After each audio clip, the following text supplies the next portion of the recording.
Hey Skyfarers, and welcome to Aethercast, the Kharadron Overlords channel and podcast. Today on Aethercast, we're talking about new points and just generally what we think about building this with KO now, with the new rules and everything that we know so far. Because, well, we pretty much know everything. Well, not us personally, but we know as much as we can do other than FAQs now, you know, for the new gaming system and stuff. So, we can start thinking about how we're going to play games, you know, how we're going to build this and stuff. To help us in this conversation, we are joined, as always, by our ever faithful, our gunnery sergeant, thunderer from down under, Mr. Alexander Cron. Morning, everyone. It's still dark where you are, Cron, isn't it? It's still dark. It's real early, but man, am I hyped for new points and new lists. I've been thinking up. I've just been going through this stuff like most of the week. It's pretty exciting. Cool. Yeah, it is very exciting to be able to finally build a list again. We're in a bit of a hiatus for a while, but you know where we didn't know what was going on. Just a holding pattern. But now we're ready. Now we're going. Mm-hmm. And of course, we have our own avatar of Grumbrindle, Duard and Max Bowman. Hello, everyone. Cool. And we have the custodian for our Sky Wardens, Beards of Glory, and Carl Callip. Welcome to the show again, sir. Thank you. Always fun to be here. Are you excited at the prospect of maybe having to do another whole series on navigating the Skyports? Yeah, yes and no. I have to play them all again, and that's kind of scary. Some of them are looking a little bit more rough than others. I'll say that. Okay. Well, we'll talk about that a bit later in the show. But before we do, we'll talk about points and stuff. Mm-hmm. In other news, I mean, do we have other news other than AOS? Yes, we do.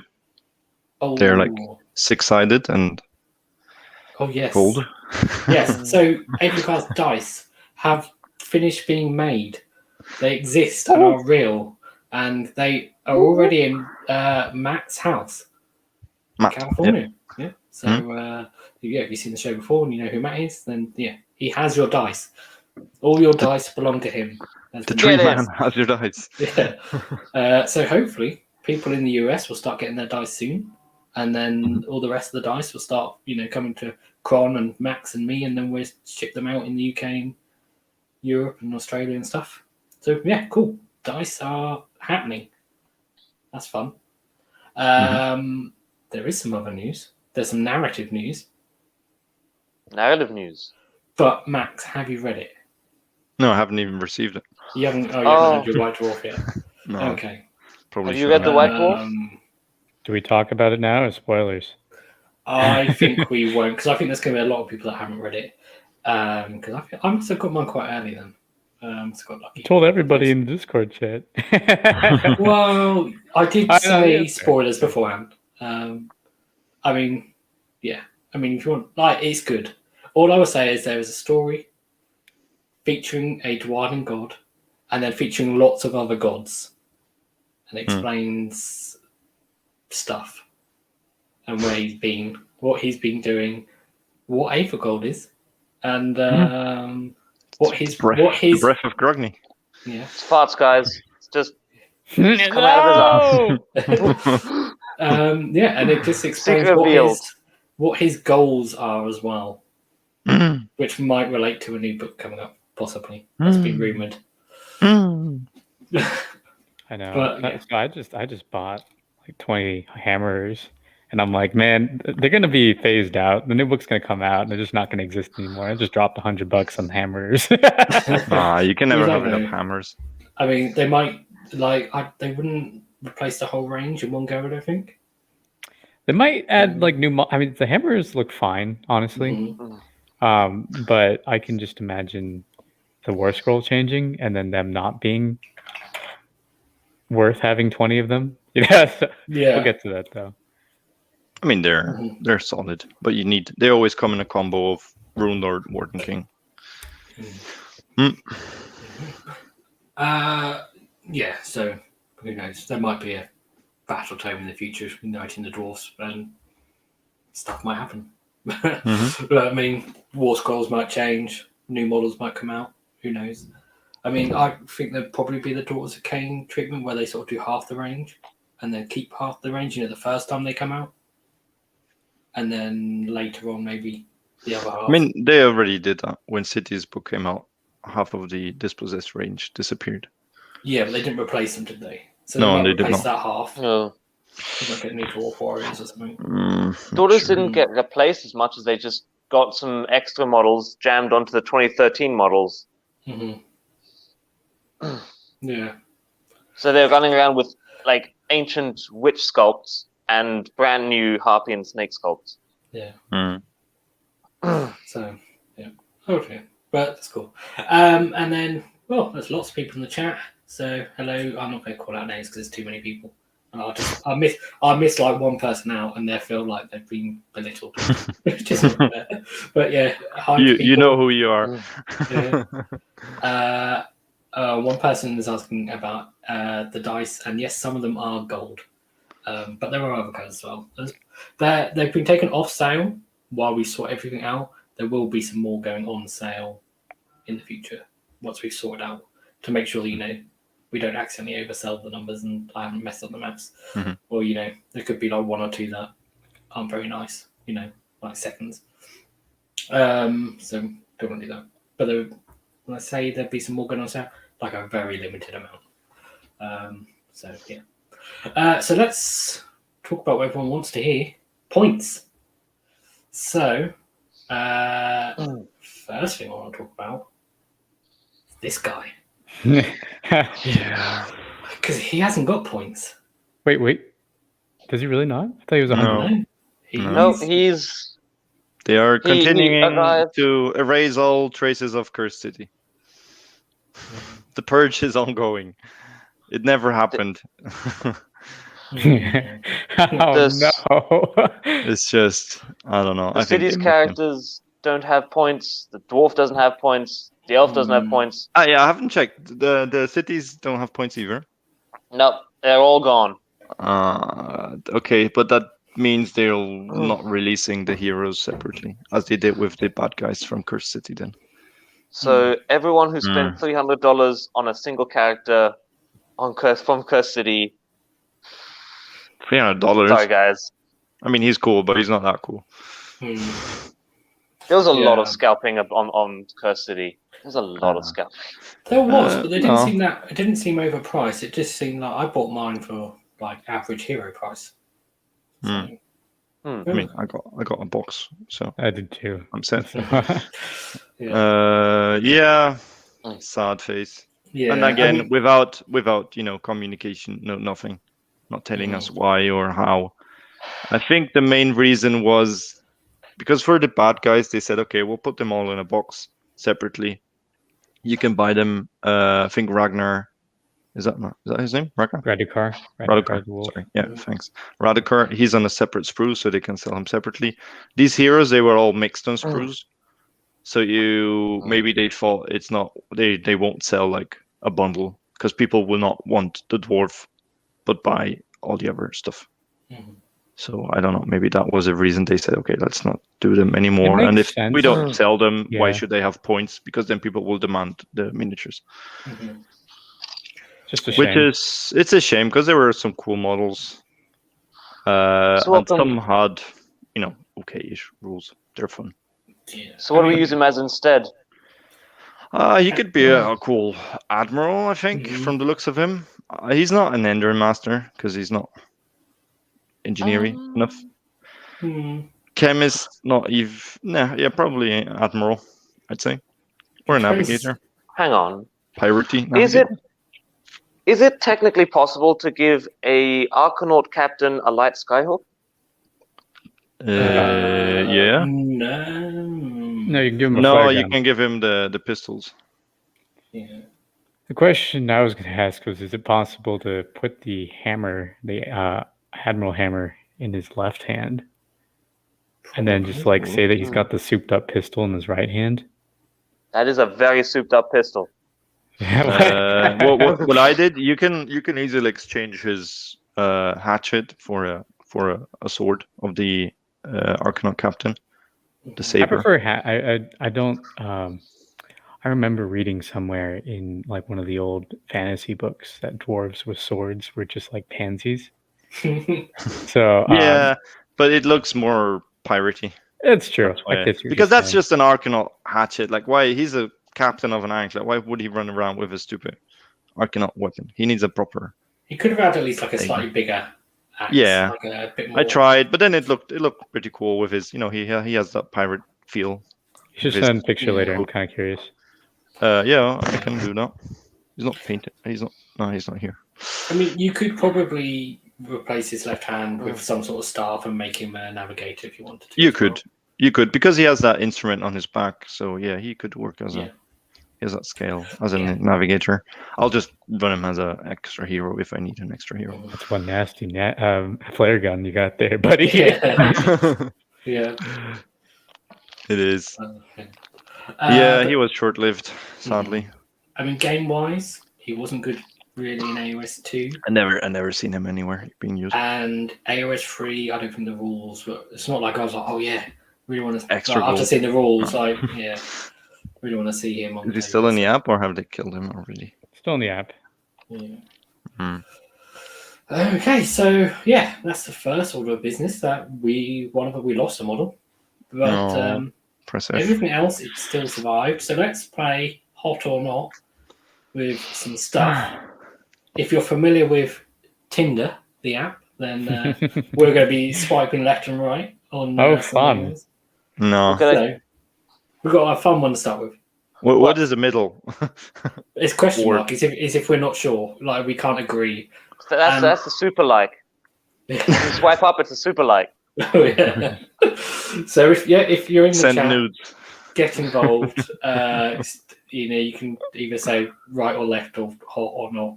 What you think. If you think hot, you can like donate $5. If you think not hot, you can donate $10. Yeah. I was like, wait, where can I click on one of these? Like, what? No, I'll use the old pen to like tick a box. Gotcha. Okay, Brock. He went up 5 points because of reasons.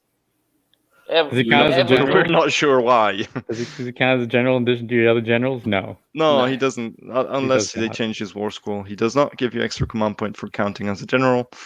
Is the man scary on a 2-up? Is he? Let's see.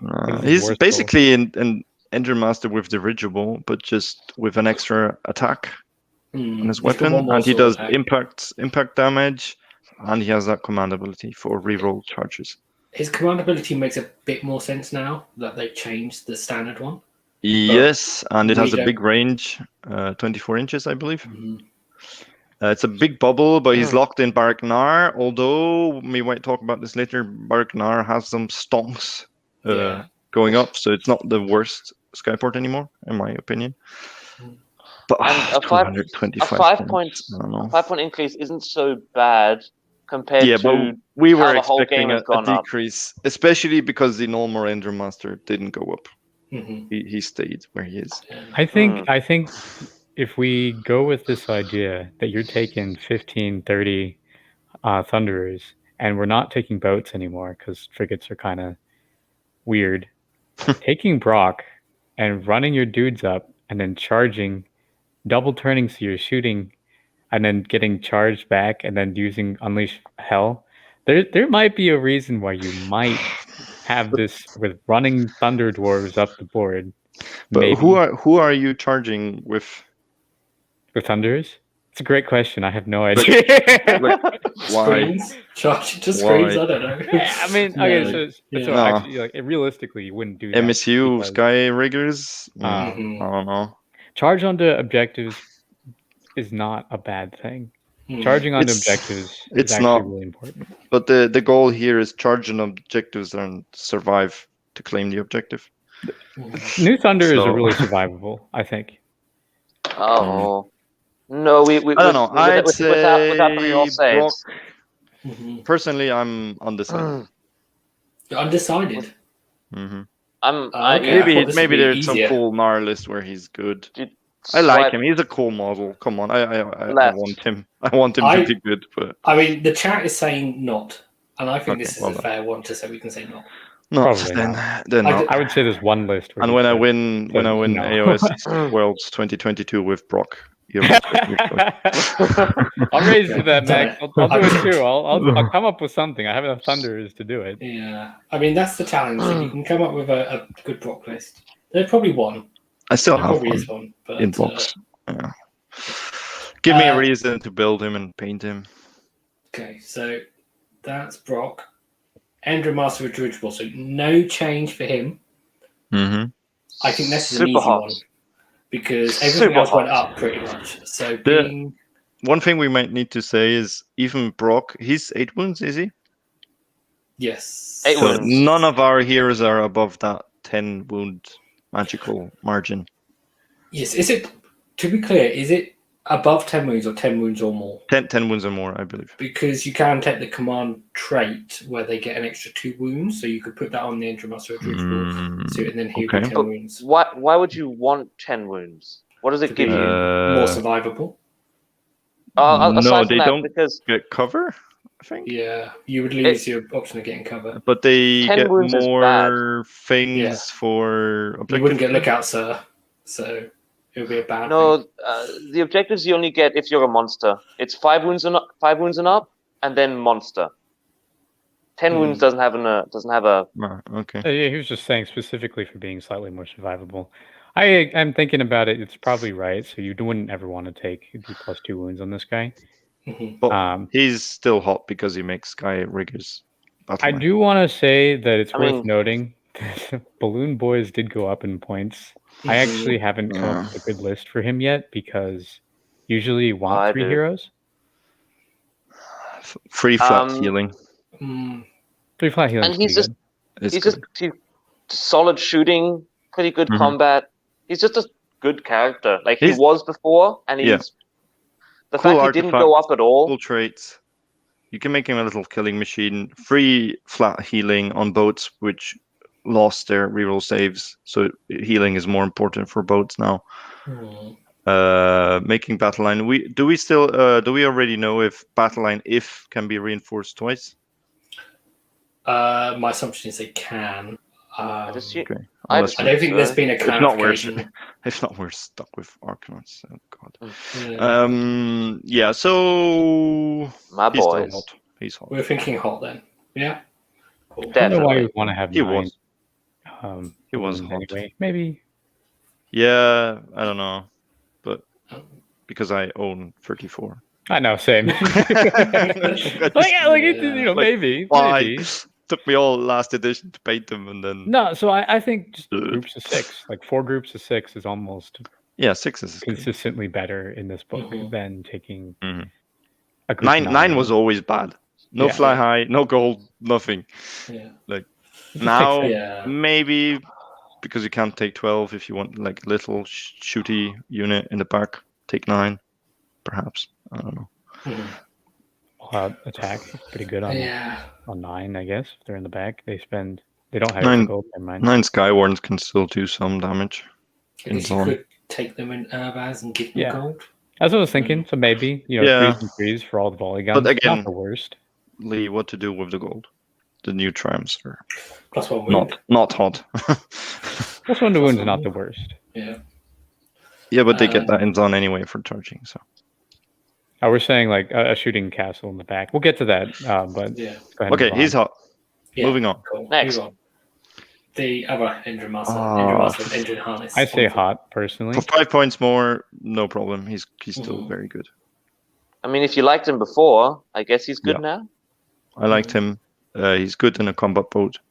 He's good with the Dawn Hammer. He's good with the Fring Hammer. He Mhm. does some healing to your boats. He's a hero. He's a 3+ save. Yep. He's still And hot. then he's 5 good in points. Nar because he's the only character who actually likes the artifact. Oh yeah. And then I think it's also great that I've been building a bunch of hero clad lists. You can't put the dirigible in with the admiral, but Mhm. the engine harness gets the +1 to hit. So putting him in the boat like means that he gets buffed from that too, which is also an additional bonus. Yep. No, he's still good. 5 points doesn't make him bad. Yeah, I mean, there's a general And key thing. and most importantly, he can blow up the Ironclad. Yeah, that is a very good. I haven't had it happen yet, but I mean, it clears. It you doesn't space do to get out of anything. the boat. Trust me. It doesn't do anything. Yeah. Oh, does it not? So what It's I was like thinking, 2 mortal wounds to someone. you might remove enough models to get out, though. You know what I mean? Yeah, but Don't. Oh yeah. Yeah. It blows up, Very. then you get out. it's very corner case. Very clear case. I get that. No, he's cool, hot. Make a big arrow. Yeah. I think there's a general thing to remember with heroes is that you can only issue one command ability per hero per phase. Mhm. So if you want to do more than one in the same phase, then You need cheap heroes. you need more than one hero. So, having an extra one in the boat is handy. And he's a cool model. Okay, carrying on with heroes, the Admiral. This one starting to make more sense now. Mhm. All his weird command abilities that did exactly the same as the generic ones, but just worse. Worse. Now, since the generic command abilities changed, he gives the rerolling ones to hit. He gives +1 to hit, but on everyone in the boat, not just one unit. What else does he do? Reroll charges. Well, he can be quite survivable now because he can have just being in a boat. He'll be on a 2+. He has his 5 pass where he passes things off to a unit, and there is a generic artifact for 5+ as well, which will stack with his other 5+ because that's not a ward save. So he'd be on 2+, 5+, 5+. He'd be -1 to hit inside a boat as well. Plus, he has the old War Wound command trait, access to that one, which gives him a command point on a 2+. Yes. Yeah. Command points are going to be very important. For 5 points more, and he I can want to smack also with his point hammer out now. that we're going definitely into hero/monster hammer, and this guy who has reroll 1s to hit and wound against monsters and heroes is going to be really efficient at killing monsters and heroes. I don't know about killing. Hey, he does. It's going to be consistent 6 attacks. damage every time, and then if you get the plus, either if you take the grudge bear for the ×2, or you take the flaming weapon for the +1. So like he'll do consistently. I had him at +1 damage, and then like running around and just doing flat 9 consistently, hitting on 2s and 2s, even against regular infantry. Yeah, he's good. 125 points. That was nuts, dude. I was like, okay, I can just shoot something with the Ironclad, charge into something. The Admiral can kill him by himself, and then the Ironclad can pile onto an objective. It's massive. Yeah, that's what I used to do with the Engine Master and with Engine Harness inside the boat. Charge someone and then right? Like it's great. Smack him. Now you can double down on 2 heroes. Yeah, cool. So I think he's hot. Yeah, and he's a great model. Yeah. The one thing we didn't mention was you get an extra command point if your general is just on the table and alive. So survival. Yeah, that's the normal one that you always got, isn't it? Yeah, but obviously if your general's dead, then so you want a survivable hero. So so if he's dead, you're not getting any. Interesting. You'll get 1, but you get an extra 1 if your general's alive. Oh, okay. So you get 2 standard, and if you go in second in the turn, you get a 3rd. Yeah, so it's pretty. And then pretty you get a 4 wild. from the 2+. Yeah. For him. Do you get more for battalions? You can't. No. To be honest, I haven't looked at the new rules that much. You don't get like an extra 1. Asking a lot of questions. Some of them let you do certain command abilities without spending. Yeah. So one of them lets you use a command ability for free once per game. And then other ones, the free command point. Yeah, and then there are some that let you use particular command abilities for free. So there's one that lets you do the run command ability or the charge one for free, another one that lets you do all-out attack or all-out defense for free. Plus, he can do the run and shoot for boats. Yep. Yes, and that's a good point because there is at the moment an FAQ question regarding fly high, whether you can fly high if you're in combat, if you're within 3 inches of an enemy model, because that is technically not a normal move. Yes, normal move. Well, a retreat isn't a normal move anymore, basically. So there's a few questions about normal moves that we need answered. Yes. But then the trouble is the actual ability says on it, in brackets, it can retreat and disengage. So it overwrites the core rule? Well, It potentially. does.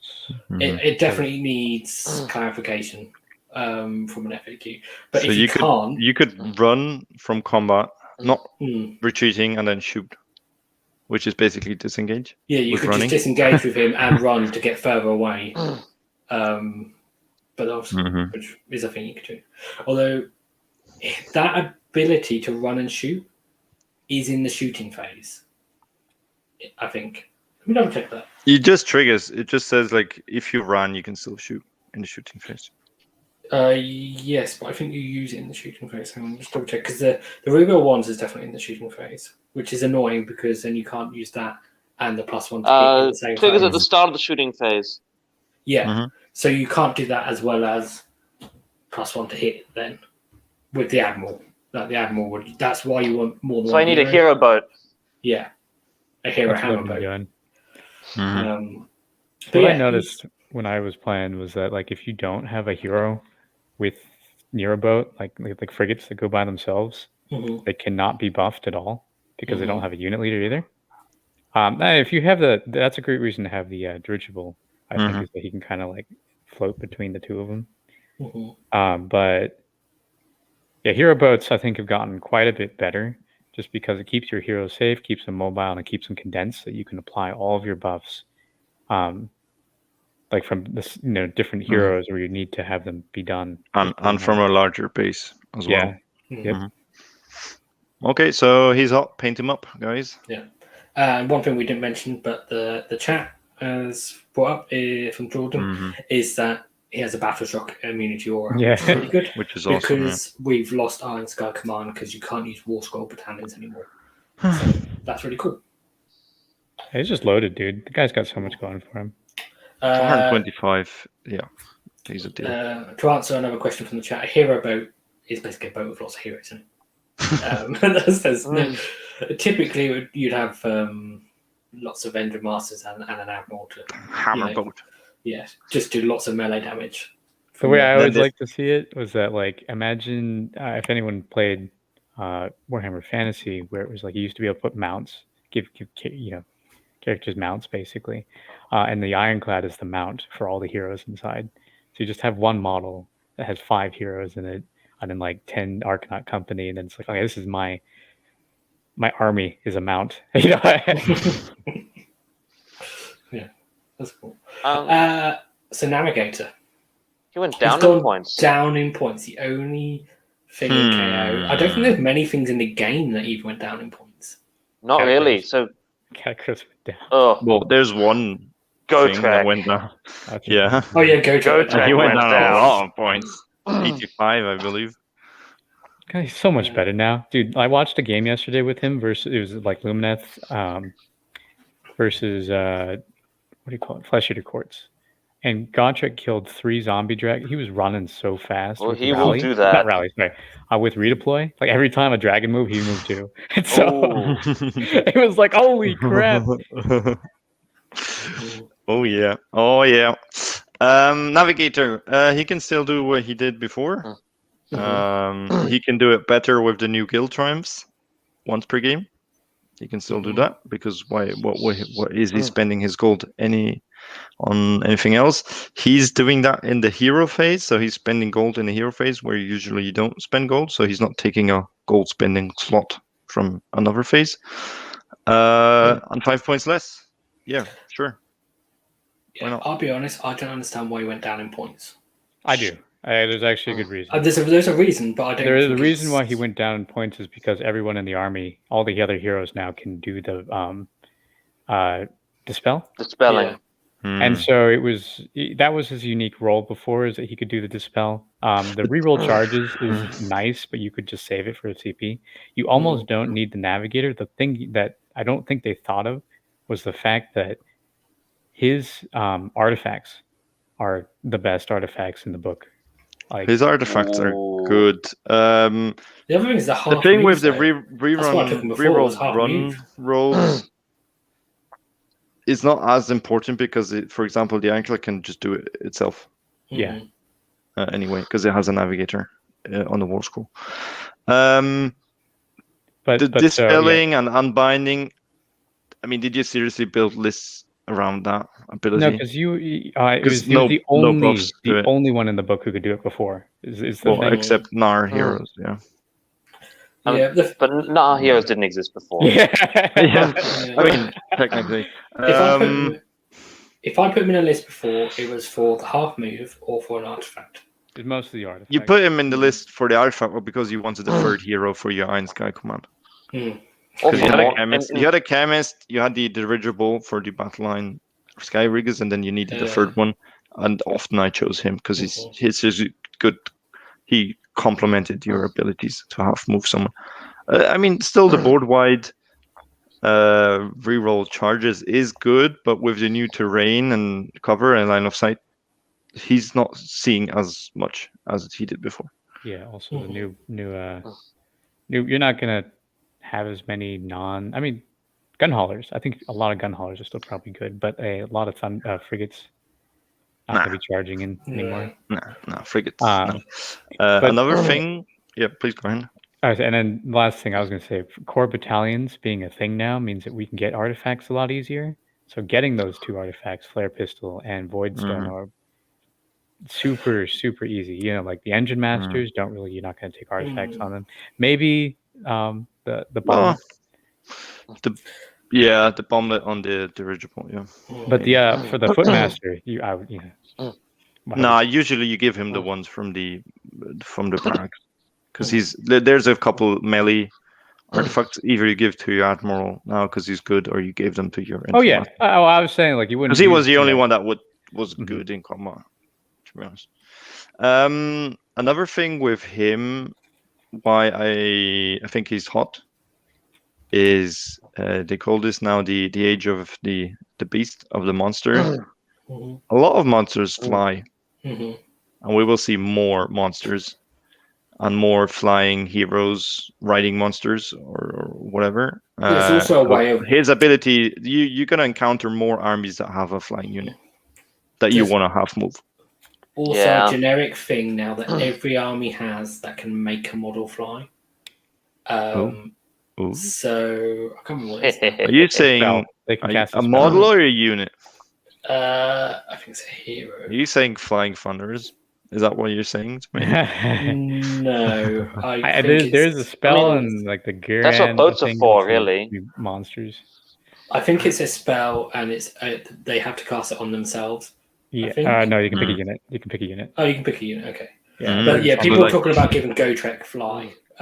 So they have that in Hammerhall, I believe.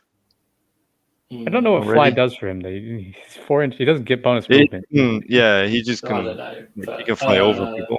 He can pile over people. I think Kragnos was the one that people were really excited about giving fly because he has decent movement and stuff. But I mean, destruction wizards. But the thing is, people are going to be giving things fly as well, so which makes his half movement on flying models even better. So. I think he's still hot. He's definitely hot. Plus, that's the 5 points you're going to spend on the admiral. So or the Enver Master. So Okay, let's move on. So basically, no increase for heroes except Walk. Aethercast stayed the same. -1 to hit. Slightly worse. Slightly. Reroll ones to wound. I think the stonks for rerolls in 3rd edition have just gone up. So anything that has the word reroll in its ability, take it. It's good. And he can use his gold to do it inside the ship as well. And he can So do you it can use it on the ship. He can do it on the ship. Only Yeah, buffs although- one weapon on the ship, though, right? That's Not- okay. Just need to buff the Yeah. carbine. Carbines. But Boom. if he buffs the ship, it lasts to your next hero phase. Yeah.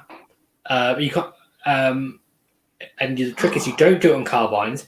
You do it on your main weapon, because then if you have last word and you use Unleash Hell, you use that weapon twice in the same charge phase. So it gets I to mean- reroll once, twice. If you Do get you charged. know how many times in second edition I put rerolls to hit on that boat, shot the main cannon, hit on a 3, hit, and then rolled a 1 for wound? Mhm. Happens a How lot. many times? Happens a lot. Mhm. Yeah, Happened a lot definitely yesterday. rerolls stonks go up. Do we have the other chemist as well in here? We haven't, Thunder? we haven't Mhm. lumped in with Thunderix Profiteers Because you have to he's together. giving reroll ones to hit Yes. now. Now he's actually making sense. But 90 points, still very good artifacts. Don't know He's if a you have cheap the endless spells in here. They're a spellcaster. bit. Some of them are a bit worse or not as good as they were before. Mm. So there's the whole debate: is he a caster? Is he a wizard? Can he move? Are they bound to him? Are they controlled? Mhm. I don't know. Well, there's even a Um, question if you can even include an endless spell, because you can include one endless spell for each wizard you have. So Cool. The good news is I have a wizard, and his name is Admiral. yeah, that's the other thing is you can make a model of. I think he's so. still the reroll ones. Giving that to Thunderers or a boat is still solid. Yeah, and the other thing is he's 90 points, which is very cheap for a hero. Some of the battalions, which we'll get to in a bit, like not all of them give you extra artifacts. Mhm. Some of them give you extra enhancements. Both the ones that do require 3 heroes. So He's having some cheap. ones, He can. The -1 to hit is not as good because you can get it elsewhere, but his A lot of weapon with people will 2 be using rend all-out will attack. be good because you can maximum get like +1 to save now. Mhm. So his weapon is actually better, and you can put him like on a 3+3+ now. Yeah, well, he can use a hero ability as well. One of the new hero abilities to give himself +1 to wound. So if you can combine that with some other stuff, you can get him actually pretty reliable with his shooting. Which is huge. But I think the best you can do is 3+3+ yes, -2. but that's Yeah, you could be big on deal. like +2 to negate a -1. Do you know what I mean? -1 to wound. There's just one I know of. No, -1 to hit. You get +2 to hit to okay. negate a -1 to hit to be on +1 in the end. Because you can't be more than. Yeah, can't and then be you on roll, +2. and then you roll like Yeah. 5 shots. Oh.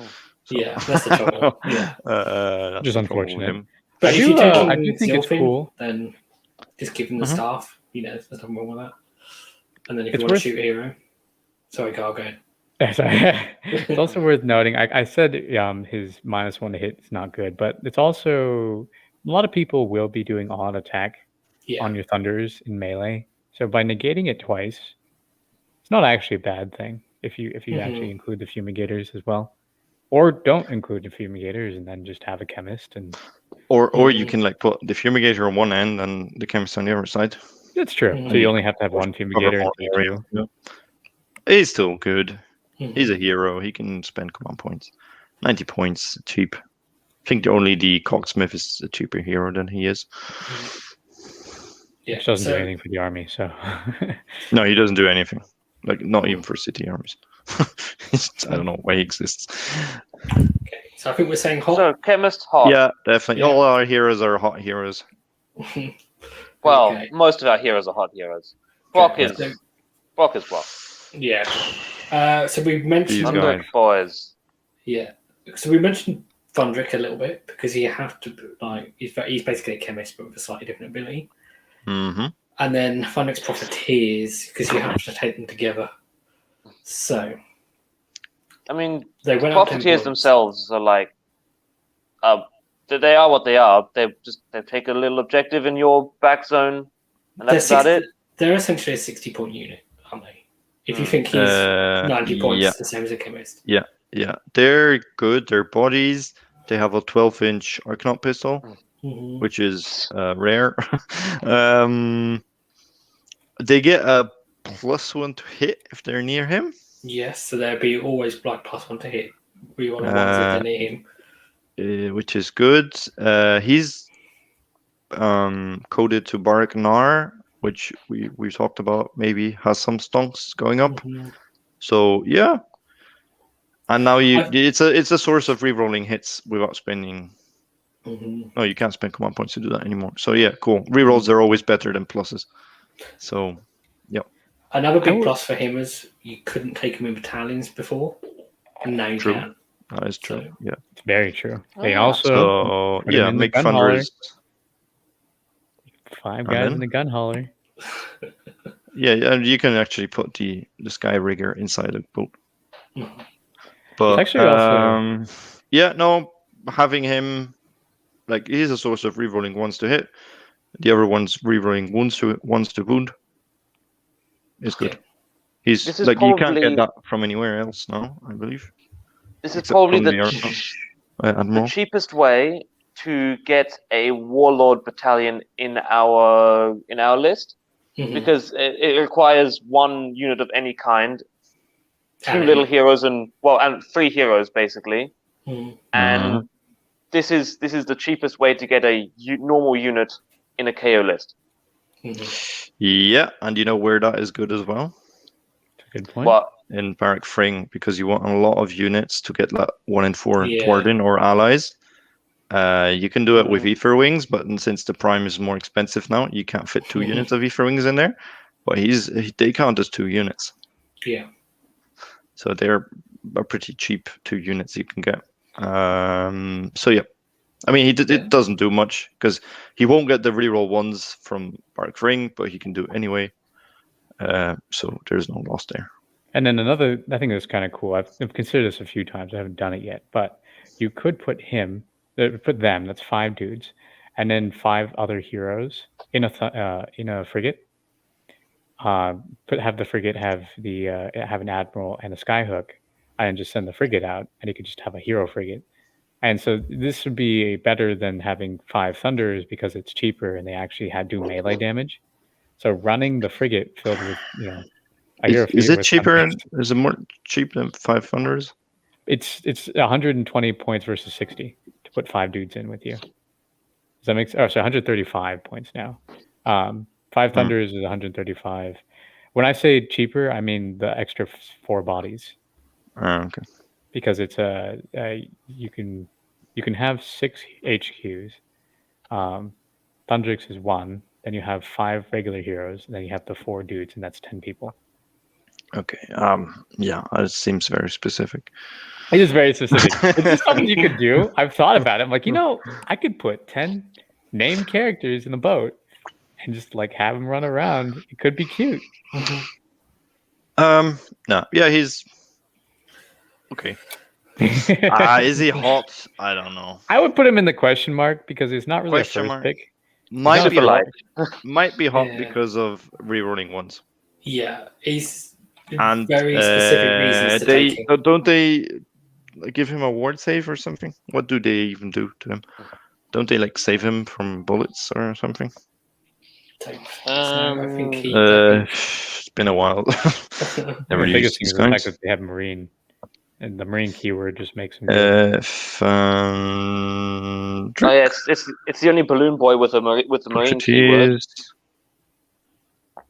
And 1 rerolls. Mhm. Isolation. No bodyguard unit. Augmentation. They're No, not bodyguard. but they They give him just- lookout, sir, because they're 4 people. Yeah.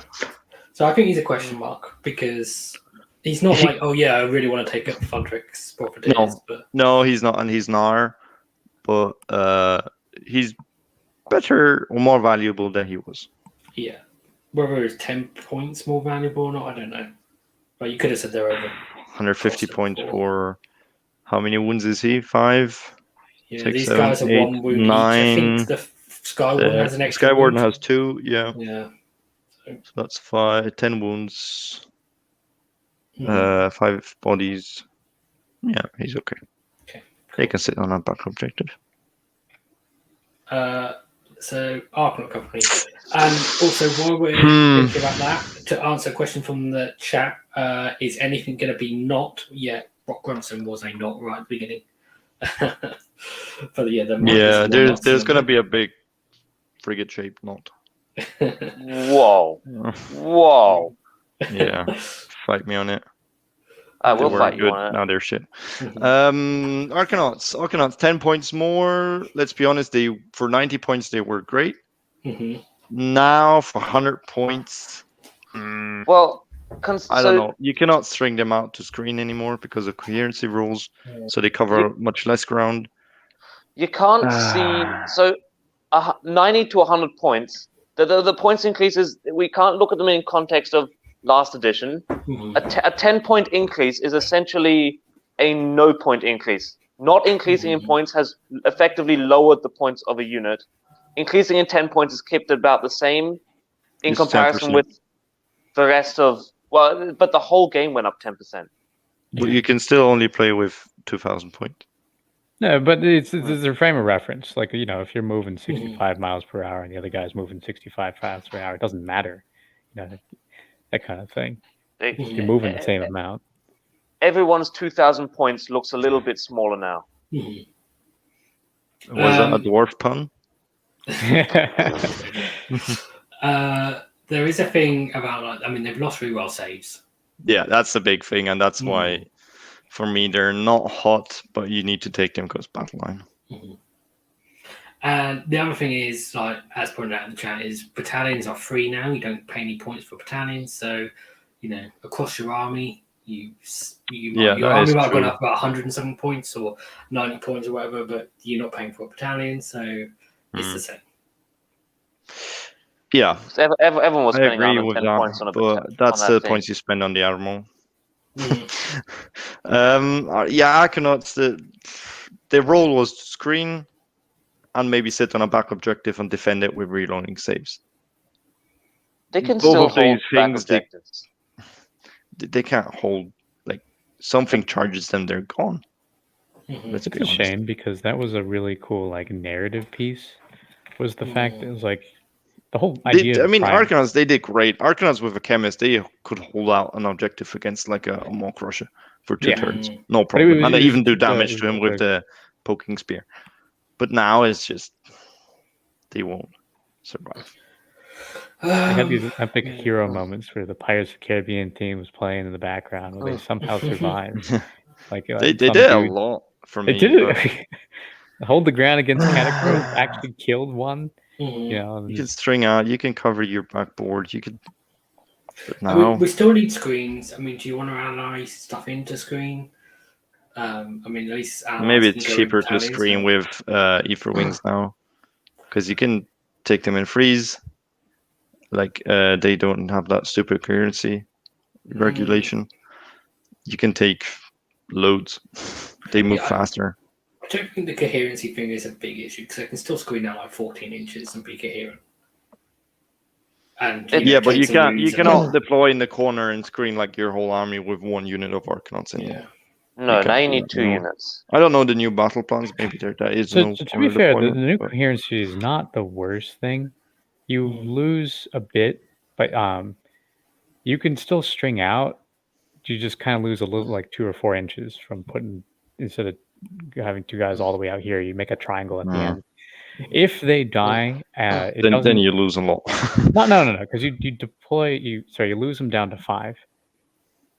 So I don't know in what situation where I'm getting shot by something, and by the end of the turn I've only lost 3 instead Especially of 5. without reroll saves. It's not actually a big difference. Like functionally, you lose. That's the thing. Arcanauts now are they're what they are. They're chaff, and now they're actually gonna die. They're definitely chaff. They were chaff, and they could hold out for 90 points. That was great. Now they're chaff, and they're just gonna die like clown rats. But they can like they can still screen with those triangles. Put the you string. I'm not you string saying them they out. can't, but they're doing it worse and they cost more. You string them out. You put that little triangle at the end, and now they're still covering. They'll cover a corner. They'll cover your ironclad in the corner. They can cover 14 inches effectively, so 19 inches. And 14 inches is still quite a lot. And if they die, you've lost like you're gonna and your battle shock down to 5 of them. Like 5 will still take an objective. Yeah, and they're You reroll battle shock as well if they're on an objective. Reroll ones. Just because Reroll, if even one of them dies, then they'll coherency and die down to 5. But that's fine. You don't need 5. Let's be honest about reroll saves. Reroll saves. If you were rerolling saves on Arkanauts before, meant you weren't rerolling saves on a ship. Which is fine because only the Arkanauts were in combat. Your ship was behind the Arkanauts. Oh, in first turn, like if you gave away Yeah. priority or whatever, but in future turns or whatever, then if you Again, Usually if you're in combat with the boats, yeah, either you're doing something wrong or you haven't hit hard enough with your boat.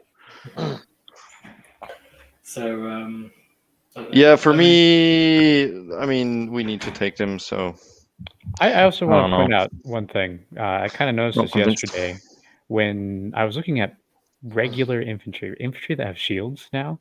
They're usually at 5 up saves, and they get a +1 from the shield, which negates all-out defense. So most infantry now can't go over 4 up saves, whereas an Arcanaut company has a 4 up base, meaning that you can all-out defense them or have them stay on terrain for a 3 up save. And compared to most infantry around the same price, they're actually fairly durable. They have a decent gun. The board size being smaller means that your 9 inches is more likely to actually be in range of something. I was using them yesterday and I wasn't disappointed, to be honest. But I only had 10 of them rather than 30, which I'm going to be doing in the future. So I don't know. 30 of them getting charged and unleash hell. That's a lot of shots coming back at you. The other thing is if they're on an objective and they got gold, so they get +1 to hit on an objective. They can use their gold to be +1 to wound. If you've got Fundrick or Chemist nearby, rerun 1s. Obviously, they haven't got Ren, but they can do it for damage. One more thing. 30 of them will smash a charge. One more thing. Redeploy is fantastic. And also, so having dudes on the ground or just your screen and being able to redeploy when you need to, I'm going to say that is a very, very strong ability that I think we're going to be seeing a lot of in the future. Yeah. Have you played a game of 3.0 yet? Yeah, I played 1 and watched 2 of them, like in person. Yeah. When I was kind of refereeing for them. I've played 1 game of it. It's a lot to remember. There's heroic abilities happen in every player turn. So you get it in your opponent's turn, you get it in your turn. You got to remember the strategies and the battle plans and there's a lot. We were forgetting so much. And trying to work off of our phones, which wasn't helping either. Yeah, and potato pictures that you could blurry. We've got the PDF now. We've got the PDF. I think there's one last thing to say about Arkanauts, which is one of the things you can do with gold is make the unit can make themselves Battleship Commune, which with Inspiring Presence being limited to once per phase, means that we can make one unit Battleship Commune with gold and another one with command ability. So that's a thing. Which is cool, but I also think it's slightly unfortunate that monsters count as 5 now. So even if we do end up in the situation where 3 die, and you might live, and then you just. But it was better when a single Arcanaut or 2 Arcanaut models could cap an objective where a Maw Crusher couldn't. Now a Maw Crusher can cap the objective from 2 Arcanaut company. So it's actually a slight nerf just from the change of the game. But I still think they're questionable. Yeah, they're quite hot, but they're not bad. They're not bad. I think the fact that we debated it so long without consensus means that we can probably just put them in the question mark. Questionable. Because they're certainly not, wowing us and going, yeah, we need to take them. No. So, I mean, we need to take them, but we're not wowed. Yeah, you don't want to take them necessarily. No. Thunderers have gone up 15 points, so they're now 135 points. But I always felt 120 points was a lot without a horde discount. 135. They can do more now with the Unleash Hell, where they even get an extra shot. They have a -1 to hit. Oh my God, I didn't think of that. If you want to play more than 10, you need to play Barak Nar now because Battalion. because Didn't you can even only think of that. reinforce one. Or the unleashed. They get +1 shot if they overwatch. Yeah. Yeah. They have to land. They have to land within 3. But yes, Mhm. Foot Thunders has Oh, gotten considerably no. better. It's Foot also Thunders, yeah. something that I caught was I didn't realize until I was playing yesterday was the fact that rally is really good on them. Like if you run, you're down to 2 and you just spend a CP to get 2 back because Can you select which models you get back? yes, so you can Yeah, bring bring back. back your Get the cannons. cannons back, Yeah. or the mortar for +1 to hit. We got +1 to hit. So I found that pretty clutch yesterday when I was playing when I brought back 2 or 3 dudes. I played with a bit more CP than I actually was legally allowed to because I was using Master Commander wrong. But it was cool to see it in action, Mhm. So We can actually bring models back. That's a whole new thing for Kharadron Overlords. bringing models Yeah. back and freaking the heal. Like I used to hate Croak because Croak put your heroes on like a 2-turn clock because he would just kill them. But with the Navigator just kind of healing himself back up every single time he got blasted, it was like, yeah, okay, Croak, you do your thing. I think, I mean, we mentioned about the negative to hit as well with the Chemist, so you can't stack it, but you can overcome the +1 to hit. They're going to be relatively durable. If you put all-out defense on them, if they're on a 2+, which is cool. And even if they're on a boat with rifles, +1 wound from a Triumph. 3s and 3s. Or all in ones. If you spend a CP, then they're 2s and 3s with a lot of attacks with Rend. What gives them +1 to hit? Command point. Command ability. Isn't that +1 to wound? No, command ability would be +1 No. to hit. All out And attack. +1 to wound. So all out attack plus a Triumph, and they're 2s and 3s with the rifles. So that attack give +1 to hit? Yes. Yeah. But here's a question: if they already get +1 to hit from the pin them, shred them, whatever, can they even get another +1? Because I thought pluses were capped at 1. You can to negate a -1. The from you mean like from pin them, shred them, bury them? Like you can't go higher than the 3 up on them, but the rifles can go to 2, which is pretty huge. And the other thing is, like, if you're -1 to hit, it's because modifiers are cumulative. So when you work out whether you've got more than +1, it's like, okay, you take your pluses and your minuses, merge them all together, and then so you've got +2 to hit and a -1 to hit, then you're +1. But if you've got +2 to hit and there's no -1 to hit, then you're just +1 to hit. It's worth noting that Unleash Hell when you're on a boat with special weapons is god awful. I said that and I rolled 2 5s, but the things have a native 4, so on a -1 they hit on 5s, which is pretty brutal. So most of the time, if you're going to be unleashing hell and you're going to be using special weapons, you're going to want to be on the floor to do that. Hitting on 4s is not bad. Hitting on 5s is like, maybe I'll get 1 cannon. And especially if you're on the floor and you're unleashing hell and then you double your amount of cannon shots you have and you go from 2 to 4, it's a pretty big deal. Yeah.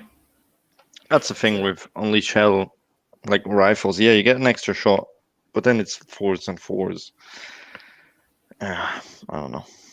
I mean, they're still our most, like, this is at the source of, our largest source of firepower is blobs of thunders.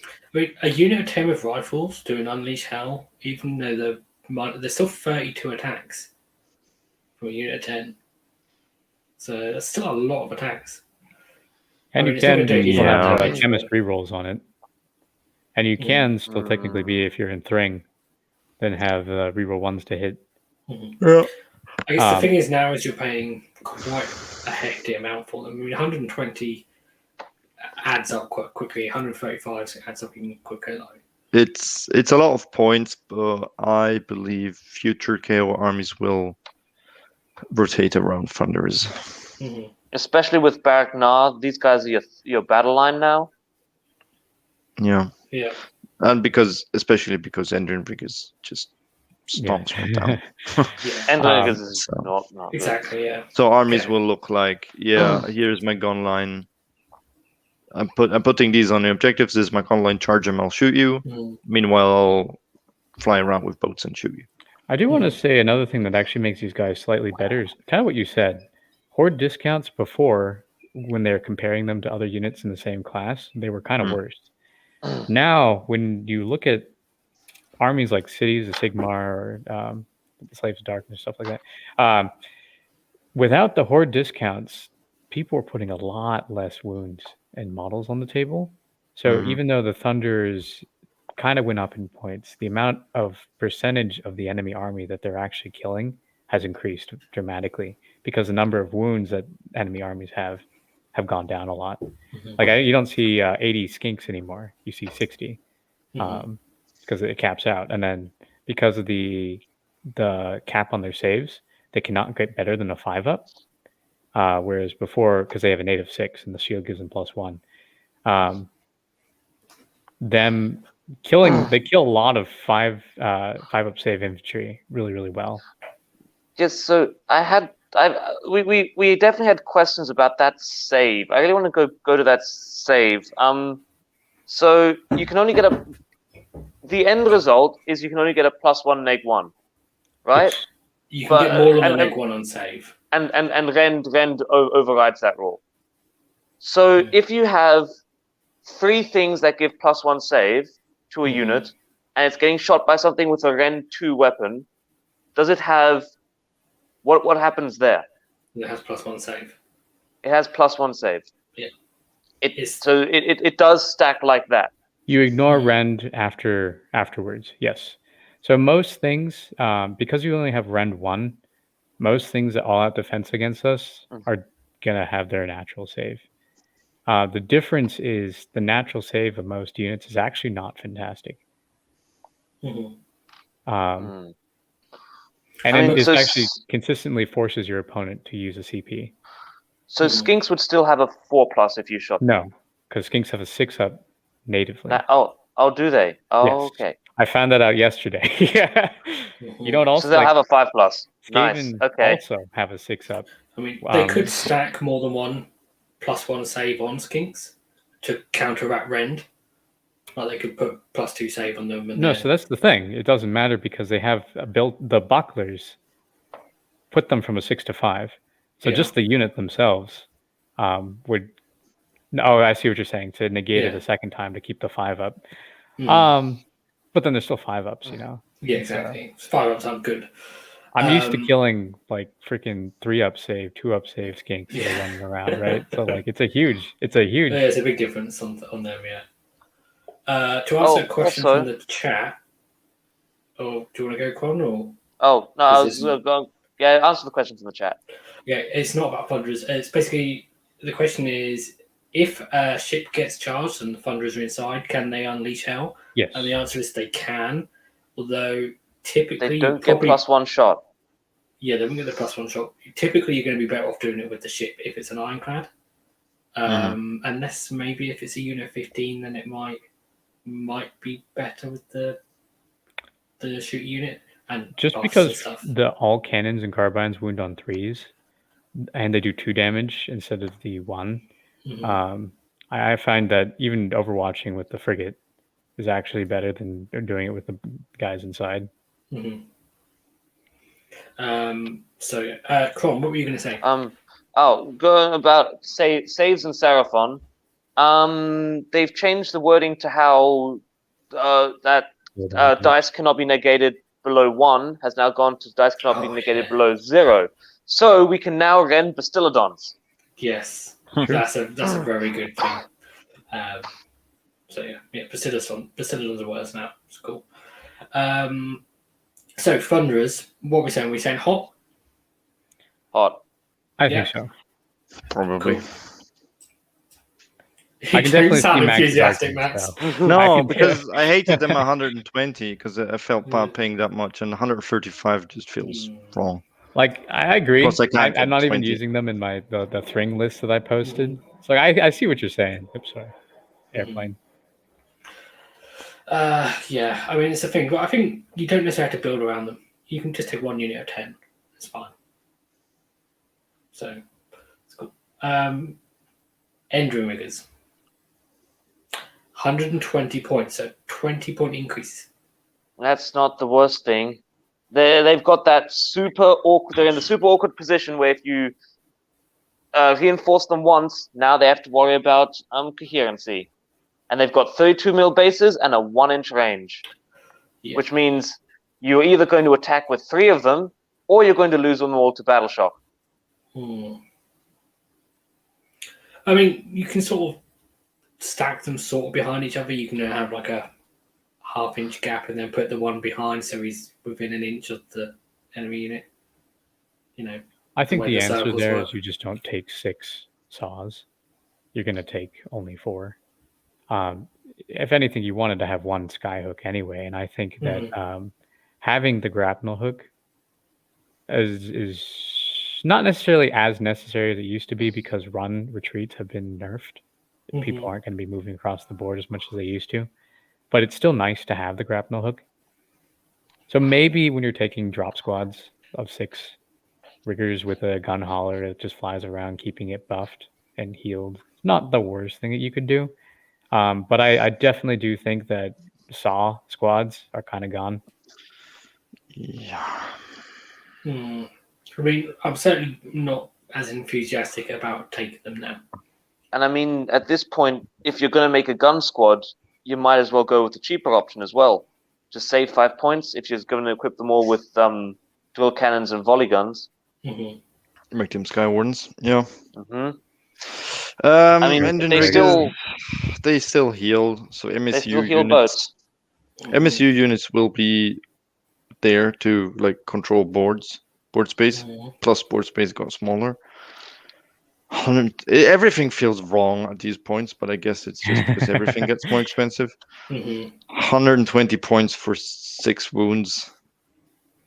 Horrible. 4+, That's really no bad. gold. It's But just, I mean, Ender riggers, they get hit, they die. That's usually what happens to them. Maybe you like need them to cavalry. screen boats, heal the boat a bit. They still have shooting. There is another I don't thing know. which they have -2 rend, which in a world where +1 save is very easy to get, -2 rend is like the new -1 rend. It's true. It's true. Which is worse, and they all have 1 attack. Maybe Skywardens are just better now. I'd never thought I'd hear. So wait, welcome to 3.0, where admirals and skywardens are the hotness, and end riggers aren't. What is what? This is Bizarro world. Yeah. So I mean, are we leaning towards not on end riggers then? Or do we So think they're still going to have a role? Maybe they still have a place, but you will not see as many as you used to. I mean, you saw armies with 18 of them, like 3 times 6, easily win tournaments. You can still do 6 with, 1 skyhook, and the rest is just swords, charging onto objectives, shooting. I think in Urban's I don't list know. where you have 3 groups of 6, and then you're just taking gun haulers, and you're just kind of like playing MSU, and you're just giving them. You're playing shoot squadron from far out, and you're making gun hauler walls and healing them. I think they have a place slightly, but you're not taking them in every list like you used to. It's not an auto include in that. Especially since you lost the Iron Sky Command Battalion, where you always took them as battle line just to get And more if you drops. want healing, it's better to get healing from a Footmaster. It's cheaper, less bodies. They get buffs from being in the ship that can't be sniped. Yeah, it's Plus 20% increase is a lot for a unit that was not. It was. I mean, it was not obnoxious. It was there. It was bad, but now already you cannot do 12 man with golds anymore. So I don't know. I don't feel they've needed the 20-point increase. I agree with that. That was kind of rough. Harsh. Yeah. So what are we actually saying then as a result? I'm leaning towards not. I would personally. Oh yeah. No, go ahead. You go. Oh, just because we have a better option now, we have a squad that pays so much, does this but better for less points. I go not. Okay. And then my vote would be the maybe, just because I think that there is going to be a list where there's going to be a reason, but I haven't come up with it yet. Yeah, definitely. You're going to see them, but not as many. You might see like 2 units of free. Just to you definitely don't need to own as many as me and Max do. No. Sadly. I think we You- can you- lean when- towards not when you on get- these guys. Yeah. Okay. So Sky Wardens, we talked about them a little bit. They've gone up as well, but only by 15 points. So they're 5 points cheaper than Riggers. Mm. Which means just if you're going for a gun squad, take these guys just because they're Mhm. cheaper. You save yourself 10 or 15 They've got points. the same problem of 3-man squad is really awkward to work with when it becomes a 6-man squad, but they've got that 2-inch range, so they can actually Mhm. just fight over each other's 32 mil bases. Mhm. The other thing is, I mean, Unleashed And Hell they is get- probably a waste on them, but actually, 9-inch pistols. 9-inch pistols are generally probably slightly better than they used to be. Like 9-inch pistols were bad before, but I mean, you still find them high a lot. I don't know. You take these because it's basically the only source of combat. Mhm. They also If you get wanna buffed do that. pretty nicely by Zon. They do, but Zon is just Zon's got Not what it nerf used to be. like cogs and Zon. Just cogs went shit. 12-man units don't exist anymore. No triumphs. I mean- no low drops. Look, depending on what FAQs say, you don't need cogs anymore. You're already 3 inches out. What do you mean? The board's got smaller. I mean actually. Alpha Pack. We're going to talk Oh. about Alpha Pack. Wait, hang on. You can't Alpha Pack move Sky Alpha Pack Wardens. is behemoths. Yeah, which is frigates, which then fly high, bringing 12 of these boys with them. Oh, wait a second. Yeah, it does. This is Oh, I didn't actually think about that one. welcome to the one-turn game. If that Yeah. actually I'm works gonna that that's bring- way. going to be an FAQ. won't Yeah, it? think, but, I wouldn't start buying Sky Wardens for that. So the list I'm going to show you is going to dump 1,880 points onto 3 inches away from the opponent's face in turn 1. Mm-hmm. The one I Be used for last night, Zilfin could do that. Oh wait, do you have a? Yeah. Is it a 4-drop? 3 drop. You have 2. Hey, boats? we'll get Oh, there when we get there. Okay. Yeah. So, Skyward. So, what are we actually saying? Because I'm not thinking they're hot, even though that they haven't gone up as much as Riggers. I'll give them a maybe, which is actually I guess Yeah, improvement maybe. based on what they used to be. Because before they were just bad, except for Yeah. Zon or Yeah. Scott Wing. There's like 2 situations where I was using them, where I was saying that they were good out of the 7 Skyports. You could take it. Yeah. I don't know. I'd put them as a hot. Max, what are you thinking? They fulfill Maybe. the role. They fulfill the role that Endriggers used to. You know, they're fast. They can shoot. They can combat. You can build them as you want, and they've got that maneuverability.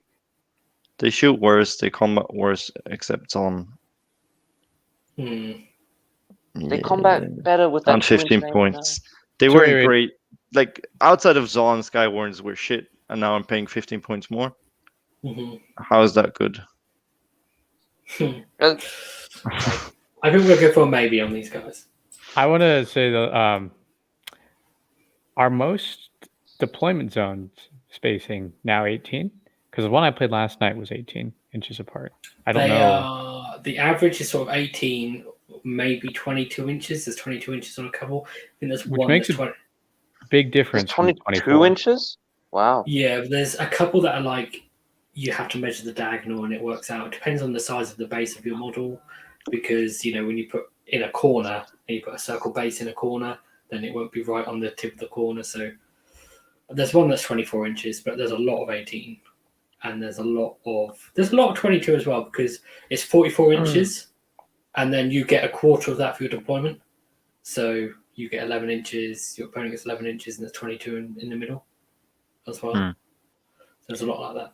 What I think hurts the most for being a melee unit is alternating activations. Us not being able to have one big block means that any smaller blocks will just die. Mm-hmm. So I think they are a better gun, like as Ron was saying, a gun line that just kind of shoots in the back or hangs out with boats that kind of shoot in the back. If if the riggers are too expensive for 5 points more. Yeah. And the other thing is, I guess they can shoot over. They can fire over the top of screens and stuff as well. Mm-hmm. That's true. That's always been a thing. Okay, let's move on to ships. I think ships are next. The gun hauler up 25 big ones. 25 big points. It's a big increase. We're back to pre-GHB levels here. Yeah. Which is they were actually fine at 150. With everything going up, I don't think gun haulers are any worse than they were in pre-2020, which was a good unit. After 2020, they were a fantastic unit. So now they're just a good unit. What? There's no more reroll saves. That's true. It's just gun haulers were great. You threw them forward and you tagged some units because they could take a round of beating and hold someone up. Now I'm not sure they can. I wouldn't say they can, but they count as 2 models now. It's not nothing. The amount of firepower they put out is still consistent. Now, a lot of things count as 2 models now, though. Yeah, because the thing you could do with them before was you could do the 18-inch move to then zip onto an objective only held by a hero, but then the hero will also count as 2 models, most likely. So, gunners are still good in the army. With smaller boards and more terrain, they're easily placed after fly high. More easy than an ironclad. They can speed around. They still have the 18-inch move once per game. 25 points. For what they do, for being a unit that can teleport last round onto an objective, I think they're still good. The ward save is also good. They can give the ironclad a ward save. And that's potentially more valuable now that you've lost reroll saves. Probably, yeah. You might want to keep one close to your ironclad. And then backfield objective holding with we call it the drill launchers. In any situation where you can reroll ones to hit, which is 3 of them in the book, is actually really good for sniping heroes. For you're just taking pot shots and on 2 successful hits. Because you'll be hitting on 4s. On 5s, do flat 3 mortal wounds. You're going to be sniping heroes. And there's going to be a lot of really low wound heroes now that people are taking. Yeah. It's a lot of people are going to be going. Yeah, I think they're still good. Enhancements. They're good, and because they have 10 wounds or more, you can fill out some slots in some battalions, I believe. For the what are they now? Counted as? I don't think so. They don't do anything glory thing. The 10 wounds thing only counts for heroes. With the 2 different types of heroes, so they just count as either units or if they're in nerf as battle line for being reinforced. But you can't reinforce their single. But they are single. Yeah. I mean, yeah. Essentially, they're a cheap unit that can teleport. 150 points. They're good. Yeah. They're not exciting. But you'll take them. Yeah. So are we still saying hot? They were hot before. They'll be hot now. Yeah. I don't know hot, but they're still attractive. We should have had. They're still attractive. 1 beer in and they're fine. I'd do a double take, but I wouldn't ask them out immediately. We need a tepid. They're not wife material. Okay.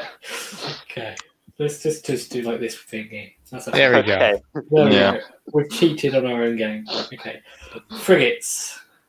250 points, which is not a big increase compared to the gun hauler got. No. But now 2 frigates is more expensive than an ironclad. It is 20 points, not... It was barely. It was 220 before. We went up by 30 points. Oh, yeah. That's right. Frigates got the biggest up increase. Yeah, and they were only good in 1 battalion, in my opinion, personally. I don't think you built many Zilfin lists just to get a battle line. And now that's gone. I like, and they're more expensive. I'll let you have your I'm Max, not motivated to do build your my run, two. and I'll give you a counterpoint. Wait, was that it? That's his round. Was that the max round? No, Wow, you're okay. you're supposed to give me a counter argument. Counterpoint. Now that a lot of we don't have big squads anymore, like we don't need an ironclad to throw 15, 20 Thunderers around the board. Frigates are very point efficient carriers. It still remains the 10-man unit, and where do I put the hero problem? That was always their problem. Mm-hmm. It was that 10-man, because you always wanted 10 plus a hero, maybe. And you're not getting that. Let's say our best hero is going to be flying with the boat outside of it. I'm not sure if he's the best anymore. He didn't With go some up really good heroes. Our heroes are all good. I guess you could put him on a gun hauler if you wanted the little ones. Yeah. But then Plus the engine works as shit. The engine works as shit. For frigates. Well, the thing is, you're going to be running less engine works now because you don't get an extra engine work for battalions. I mean, so you don't? No. Aww. Maybe the ones where you get an extra enhancement, in theory, you can spend that on an engine work, but then you're doing that instead of an artifact. And you're not, No. If you're in So the Zilfin, you'll get an extra one. So yeah, the only way you're getting 2 engine works is Zilfin now. You could do it with the enhancement, I assume. Like that. Not that you were gonna ever waste an engine work on a frigate anyway. No. No, I think they're just for me. They're not hot. With our MSU, they're very efficient at carrying around what we need to carry around. There's one other important thing, which is we lost the Iron Sky Attack Squadron Battalion, which is that's what I said. That was the main reason to take them. I think I agree with Kron that Thunder frigates are not bad. It's just the way that you use them. I used my list I used last night was 2 frigates with 10 Thunders each, and an Ironclad that was basically Hero Clad. What I ran into was the frigate without reroll saves is very, very fragile. 30 skinks almost killed it. Right? It's only on a 4+ save, is it? Yeah, it's 4-up save, and then if you're getting hit by a Bastille it's gonna knock it down. But if you somehow live with 1 wound, once again, I kind of brought this up before when I talked about the frigate. Boats in KO do not degrade. Every other multi-wound thing like that has a degrading table degrades in damage. A frigate, if it's at 1 wound or if it's at amount of damage output. Not a melee, but yeah. we degrade like all the other monsters. There. And the bombs, which is our not melee capabilities on our boats disappear. Like the Ironclad goes from 8 attacks to only like 4 or 5. It halves. The Ironclad gets nerfed the moment it loses any wounds. The problem is the bonds, basically. Yeah. From 2+ to 4+ is a big thing. It's an important thing brought up in the chat, which is squad leaders can now issue command abilities. So the question only is, to their own squad. Do you need a hero or not? Yes, and that depends on whether you want to buff your boat. Squad leaders only buff their own squads. It won't help the boat. You can't all-out defense with a Thunderer Sergeant on the boat. So I mean, so you can take some Thunderers around, and they can buff the Thunderers inside. You just can't buff the boat in any way. I don't know. Its firepower's pretty good too. Decent. It's got those 2-wound carbines. Kron is like a used car salesman here. It's like you can fit so many Thunders in this bad boy. Yeah. I mean, It's a beautiful model, but it's a transport. Hasn't been taken out of the garage since first edition. Come on. Okay. So let's address totally one wrong. more thing, which is they've actually changed the wording on garrisons and when you can get out of a garrison, which is the end of the movement phase. So, yeah. One thing to note: flying transport might surpass that. In the core rules, it says specifically that any war scroll, abilities of war scrolls are primary to the core rules. Flying transport specifically says you can get out before the boat moves. Those words right there allow us to get out. Arguably, not necessarily you're going to need an FAQ, but there is an argument there. If it didn't say that in flying transport, there would be no argument. It's one of the many things that we need an FAQ on, basically. Sure, but until then, there's reasonable cause or whatever to like be able to say that you can get out. But in this situation where you're saying, okay, well, they're good transport. Well, if you want to get stuff out of the boat, then I mean, transport like ships actually weren't ever that good at transporting stuff, unless you had like Zilfin or maybe Alpha Beast Pack or whatever it's called now. What it's called. Like it takes a long time to actually get transport stuff and get them out of the boat. And what this end of the movement phase thing does, pending FAQ, because what Carlos explained, means that if you want to get them out of the boat, then the boat isn't moving that turn.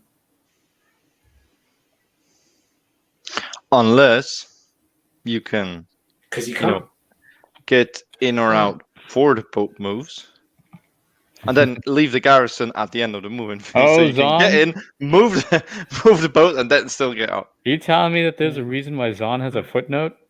Yeah. Is that what you're trying to tell me, Max? Yeah, that's the only now Zon, that footnote has more use than keeping the chemist inside the ship for the first turn, so he's safe. Getting him out in the hero phase, buffing someone. That was the only use I ever found for that thing. I think I'm going to do another cheat here and do like a not yeah, maybe. Because, Kron, I don't think your argument was, oh, it's really good. I think your argument was, it's not bad. So, it's not bad.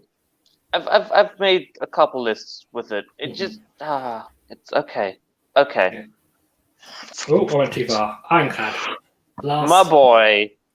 10 points. Only 10 points. We thought this thing was going to get screwed. Buying 2. Yes, there are battalions where you could potentially have 3 ironclads now. Wait. One more thing, actually, before I forget. The freaking Alpha Pack with... Did Kron say this already? Alpha Pack lets you redeploy 30 Thunderers and then get them out of the boat in the first turn. Yeah. It does. And balloon and up to 7 boys per boat. You can redeploy if that thing doesn't get FAQ'd, we are redeploying our entire army in their face turn 1 and ending the game. Which we could already do. Okay. You can do it with multiple boats now rather than one. Potentially. I mean, we'll talk about it a bit. I think even if it doesn't get an FAQ, you're going to want to check that with TOs, or because I think you might get people turn around and say, "Well, you can fly high D6 inches." But that's that.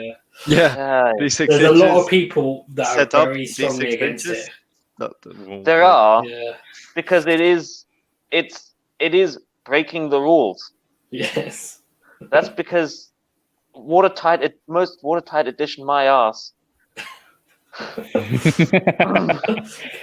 So, I mean, Ironclad, I think we can safely say hot. Safely say hot. I could talk because for it's an hour about good all the output, things good about this thing. But again, as with everything, lost is survivability. Yeah, I mean, Ironclad was great because you threw it out there, it shot a lot, and then you had a 3+ save re-rolling. Now it's shooting and then hoping not to die. Still 20 points cheaper than what it originally was. Yeah, but it was better before. You can get it on. It can be on a 2+ save, which is cool. And Rerolls in a world where you need to use reinforcement points to make units big, So then, so they're worth putting buffs on. Because there's no point putting a command ability like all-out attack on a 5-man unit, is there? No. So, but putting it on an Ironclad without having to use any reinforcement points to make it Stonks. work, like it's always good. Plus it's a big base for command abilities. Fantastic. Put heroes inside and So it's very easy to Ironclads, get this thing to a 2-up. You'll see Ironclads in armies. They're still the core of the army. Yeah. They're going to be big damage dealers for us, I think. They can be on 2+2+. And re-rolling ones to hit and wound.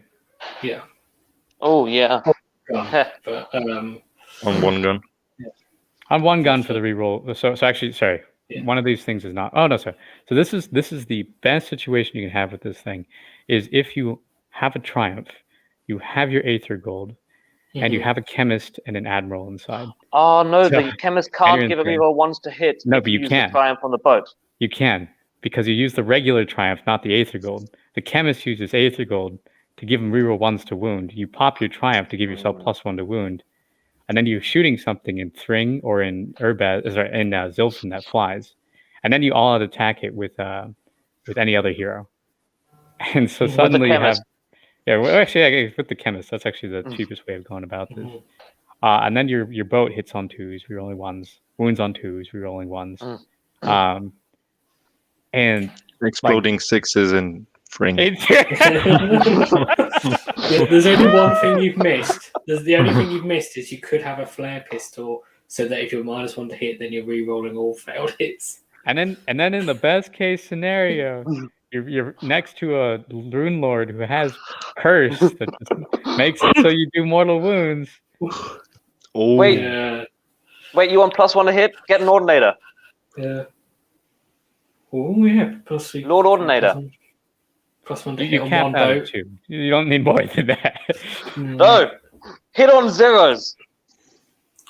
I mean, you could take an Ordinator for one ship and then have, another ship using the command ability. So you've got 2 Ironclads with +1 to hit. If both boats are in the same place, the Ordinator can hit both of them. And then one other thing. 3-up save, natural. A natural 3-up save in this game now is ridiculous. Because it basically means that you treat saves as if you hadn't changed. Yeah. Because when you're at a 2-up and you get any bonuses after that, then it doesn't matter. And then when you're on a 2-up, you can give this thing Mystic Shield now, which is insane. Yeah, Mystic Shield stonks. Ooh.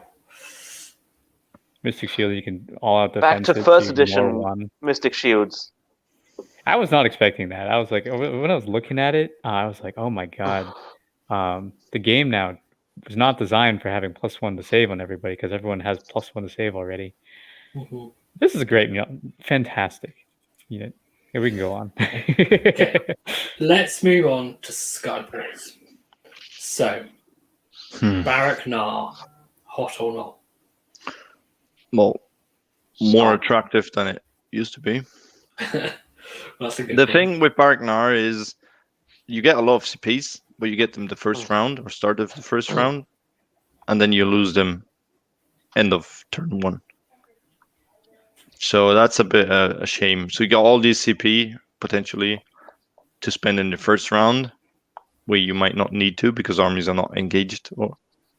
We can engage at them. this point. Yeah, but I get what you then mean now. it's a very distinctive build you're doing. But Thunder's battle line to make them 15-man units. That's always good. Do you have the Battle Shock Immunity aura from the trade? You have some unbinds and pluses to unbind. And you have Brock. We don't have to use Brock. You don't have to.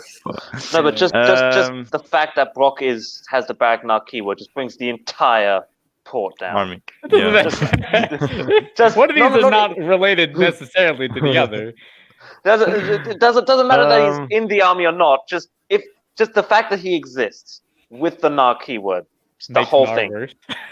Just Brock existing makes Nar worse. Thunderic has the Nar keyword, and he's pretty good. So he would give you extra CP. He would give you the other stuff. He could unbind. I'm going for. Not I don't know. sure. You're So not So sure. maybe- in our last show about NAR, we said it was shit. Now it's okay-ish. I do want It's- to make a disclaimer. A lot of the complaints that I had still exist. For example, redundant battle shock immunity Mhm. is not gone. If anything, it's kind of gotten worse because we're not having huge units. Two, the artifact is still crap. Well, it's good on the One Hammer dude. character, but I mean, we can have core battalions for free, which means that we can get other artifacts. It's really not the worst thing in the world. Mhm. So the change of the game around NAR has made NAR Yeah. better. Not- Listening. Yep, that's why I'm leaning towards the question we mark. still have to look at it in context with everything else. Like, it doesn't have the Zilfin move. It doesn't have the Zon buffs to Mhm. combat. It doesn't have the Mornar staff. It doesn't have the Urbaz Cold. gold shares. Mm. It just isn't as good as the other ports, though. Mhm. The other ports just give you more. I agree with that. Mhm. Like, Question mark. I think it's a still- trap, isn't it? It looks like it's got massive buffs, so therefore it's good, but it's actually just brought it up to decent. I mean, Is that fair? I don't know. It's the CP on turn 1 is nice, but turn 1 you shouldn't really be getting charged, or stuff shouldn't really be happening in turn 1 that much anyway. Yep, that's what I said. Yeah. Yeah, We're closer together now. We're 18 It's- inches apart, 22 inches apart. We're gonna get charged. Yeah. Yeah, It's- I think there's an interesting thing here with the battalions, the ones that give you extra artifacts, force you to take 3 heroes. So No one, Nar wants extra heroes, so which means you can only ever get +2 artifacts. artifacts because you can only take 6 heroes. Unless you take unless you're in, you take those And 2, and then you can have a chemist as your general as well. Then you could have, And that also, that means you go, and if you do that, you've got 1,000,000 drops. You're There's never actually- outdropping anyone. There's Mhm. actually one way to get 3 from core battalions. You play That 3, one. and you take Doom Slayers, or or what do you call them, Doom Seekers. The Mhm. heroes that are not HQ units are actually sub 10 wound heroes in Fire Slayers. You can take them in your army and then count them in that battalion. right? Okay. Yeah. So you're saying you can have more than one. You can have 3 battalions. essentially. Doomseeker and Grimwrath are not leaders. Yeah, They're not leaders. you But can they're just have a heroes. chemist. They're You just heroes. beat Barak Urbaz or Zilfin and have a chemist as your general collector. You can do That as well. too. So we're going to go question mark. Yeah. Fair? Yeah. Okay. There. Zilfin, Oh. previously the top dogs. I So mean, hot. depends on FAQs. Are they obsolete Hmm. or are they still the best thing in the game? I mean, here's a thing that is often overlooked with Zilfin, but auto 6-inch run on a smaller board, where you can't use that command ability now but you have to use it before you run, and you can only use it once per phase. So you can just push Arcanauts forwards, get objectives. That's really Yeah. good. It's still good. It's still Auto a 6 really, inch run is fantastic. it's still a really good port for getting models onto objectives. With Movement in the- Zilfin move. Zilfin move, the movement is still the most important stat in this game. Mhm. And Zilfin wins the movement phase. Other than 25mm bases, which is the hidden stat. Hidden stat. And don't forget reroll ones against flyers. Yeah, so you're still getting reroll ones. Mm. You still get extra engine work, which you can't get now. It's like There's you nothing won't bad get about extra. it. You could you also get a command trade if you don't take an admiral as your general, Which Yeah. is not which is bad. also fantastic. The What does it artifact's even not do? bad. It's Match commander. well, Kyle, what does it do? Because you played that today, didn't you? Yes, I played it wrong. On a 5-up, every time you spend a CP off of the Admiral's War Scroll, you get a CP back. I thought it was anytime you spend a CP off the Admiral, you get a. So what I was doing, I was like, holy crap, this man is the master commander. He is just sending out orders left and right, and he's getting the command points back. He was doing so much for me, and then I put it in the chat, and they're like, "No, Kyle, you got to read the actual description." And I was like, oh. So, how many times did you actually use a command ability off his War Scroll? I used the drive them back every single command phase that I could do, and then I used the reroll ones every single command phase that I could do. The problem is that you can't use reroll ones and attack on the Ironclad at the same time, so that was illegal. Well, actually, can a hero even issue more than one command per turn phase? No, it cannot. Yeah. So that was another thing. Yeah. And then I was actually just doing it anytime you spent any command points. So when I was rallying on the other side of the board, I was still getting it back. Yeah. The funny thing is, I got 50%. Like, I was rolling so hot in those 5-ups. I was like, oh man, this is great. I'm going to use this all the time. I think the best thing about that command trait is still that you can dodge it. You can what? Oh, you could just not take it. But you've taken a different hero as your general. And you can still bring 10 and even actually 2 groups of 20 Thunderers across the board in a 1-drop. Just drop it in someone's face. One last thing about the Zilfin move is, because we're saying, potentially it's, obsolete because there's other stuff. Well, those other stuff aren't as good because you have to do that move before the game starts. Whereas Zilfin move is in your hero phase. So, it's less drop dependent. You don't have to. So that's it's still really good for that. There was a reason why Zilfin was always better than Mornar. So there's that. So I think we're saying it's still hot. Also, you can do something I did yesterday. The Navigator using his Aether Gold to boost your normal move characteristic, and then moving in the hero phase using the Zilfin thing, and then moving again. I moved 24 inches with my Ironclad without running. And there is a case to make as well with the frigate. So I'm just going to mute Krongs for getting echo. So, the frigate engine work can give +2 move. Yes. So if you combine that with the what should we call him? Kron, we're getting an echo from you. Oh, get an echo? Hang on. Still getting an echo? No. Yes, but it's quieter. No, it's not. It's still very loud. Oh, he's gone. So what was I saying? So you get +2 move from the engine work. Combine that with the Navigator for +3 move, so that's +5.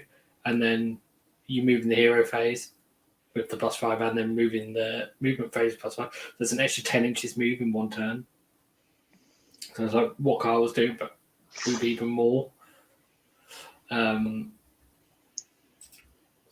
So, Good. And one other thing about Zilfin is we had confirmed now in the core rules that a frigate is definitely just battle line. It loses its behemoth. Is that a good or a bad thing? That's a bad thing. Yeah. Because you gain nothing from battle line. Yeah. Can't reinforce it. Although there aren't any. Yeah, we still get an echo card. Oh.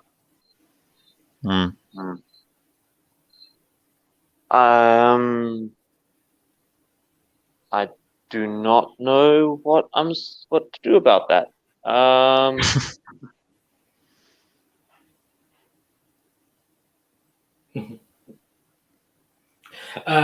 I'm just going to talk, and maybe I can just talk over it.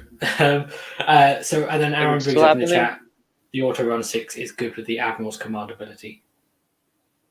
I think it's gone. Yeah, it's gone. No, I'll keep it like that then. So run and shoot with auto run 6 is good. So I mean, we agree. Hot. Yeah. Okay. Cool. Urbaz. Controversial one, I'm predicting. Yeah. I don't, because extra gold stonks went down. Definitely. Yeah. So extra gold is. The only nice things about it really is it doesn't force you into a command ability or an artifact, just a bodefact. Although it means you're not getting the last word on your ironclad, which is an issue. Yeah. But I'm still waiting for a last word errata where they say it's like either that or only shell. Yeah. Possible. I think it's a hidden gem. Like, it was never really top notch before, even when gold was better, because you could spend more than 1 gold per phase. I mean, you can combine +1 to wound with +1 hit. That's pretty good still. On an ironclad, that's cool. So, but you can't cycle reroll saves on an ironclad anymore. No. So, but then the Admiral command trait, War Wound, is really good, and this is like one of the only places you can get it. So for that reason, it could be a sleeper. Should we? Question mark. Yeah, so the question is, command point on a 4+. If all we're taking this 2+. is the ability to take command abilities and artifacts that we want, has this made custom Skyport stonks go up? Because custom Skyports, you can take whatever artifact you want, whatever bodefact you want, and whatever command ability you want. Maybe, yeah. Maybe. Well, we've got custom Skyports on here in a bit. So should we say maybe for Elbaz? Yeah. We said maybe for Nar, didn't we? Yeah. I mean, it's better than Nar. Although, is it? Is it? I don't know. Is it? I mean, yeah. Are you getting so much from Gunholder Battle Line? I don't know. And then, about as much as you're getting from Thunder Battle Line. I put this in the same. Whatever we did Nar, was that a not and question? What is that? Both? Was that like in the middle there? We did a middle. Like, we're not sure. We don't know. I think this Urbaz is about the same level as Nar now, I reckon. Yeah. The other thing is the Chemist Supreme command trait. If you do want to make a Chemist General, it's actually not bad. Like, especially now he can use that. If he's in a boat, he can buff 2 units. So you could have. You can do 2 18-inch range buffs with the Guild Triumph. But if your Chemist is your general, that means you can't take Collector. And I want to take Collector. Yeah. But I think there's some options. Yeah, there's some stuff you can build around, isn't there? It's not hot. It's not hot. Okay. Moving on then. Yep. More Nar. Solid. I mean, so Gale Force Stave is always going to be good. Yeah. Unless you want to use Unleash Hell, in which case you just choose not to use it. I mean, there is a good thing, like if they try and charge you with 2 units, you use the Gale Force staff on like the rubbish chaff unit, so that they can't charge with that first to stop you shooting the hammer. But if they're charging with a monster, they're probably going to stop you from shooting anyway. That's how monsters work these days. What? We discussed this last week, Ron. Did we? Yes. So that happens at the end of the charge phase, and it stops you using command abilities in the following combat phase. Yeah. Right. Okay. So it doesn't stop that. Don't worry about it then. Yeah. The redeploy thing you can get with a battalion now, can't you? Which does it with 2 ships, and doesn't stop you moving in the first turn. So this really is a case of like, okay, well, you can get what it does elsewhere. It does have a fight first thing, which is not amazing because it's only in your turn. It has a battle shock immunity thing. I think so. It has a +1 bravery. Run and shoot is the other main thing. Run and shoot, which with being closer together is maybe a good thing now. This makes Arcanauts better. I mean, Thunderers with 18-inch range. If you're 22 inches apart or 18 inches apart, they can shoot stuff if you run, even if you only run one. The annoying thing is you don't run 6. So, I mean, but I'm not excited about it in any way. Even before, Mornar was always that special kid.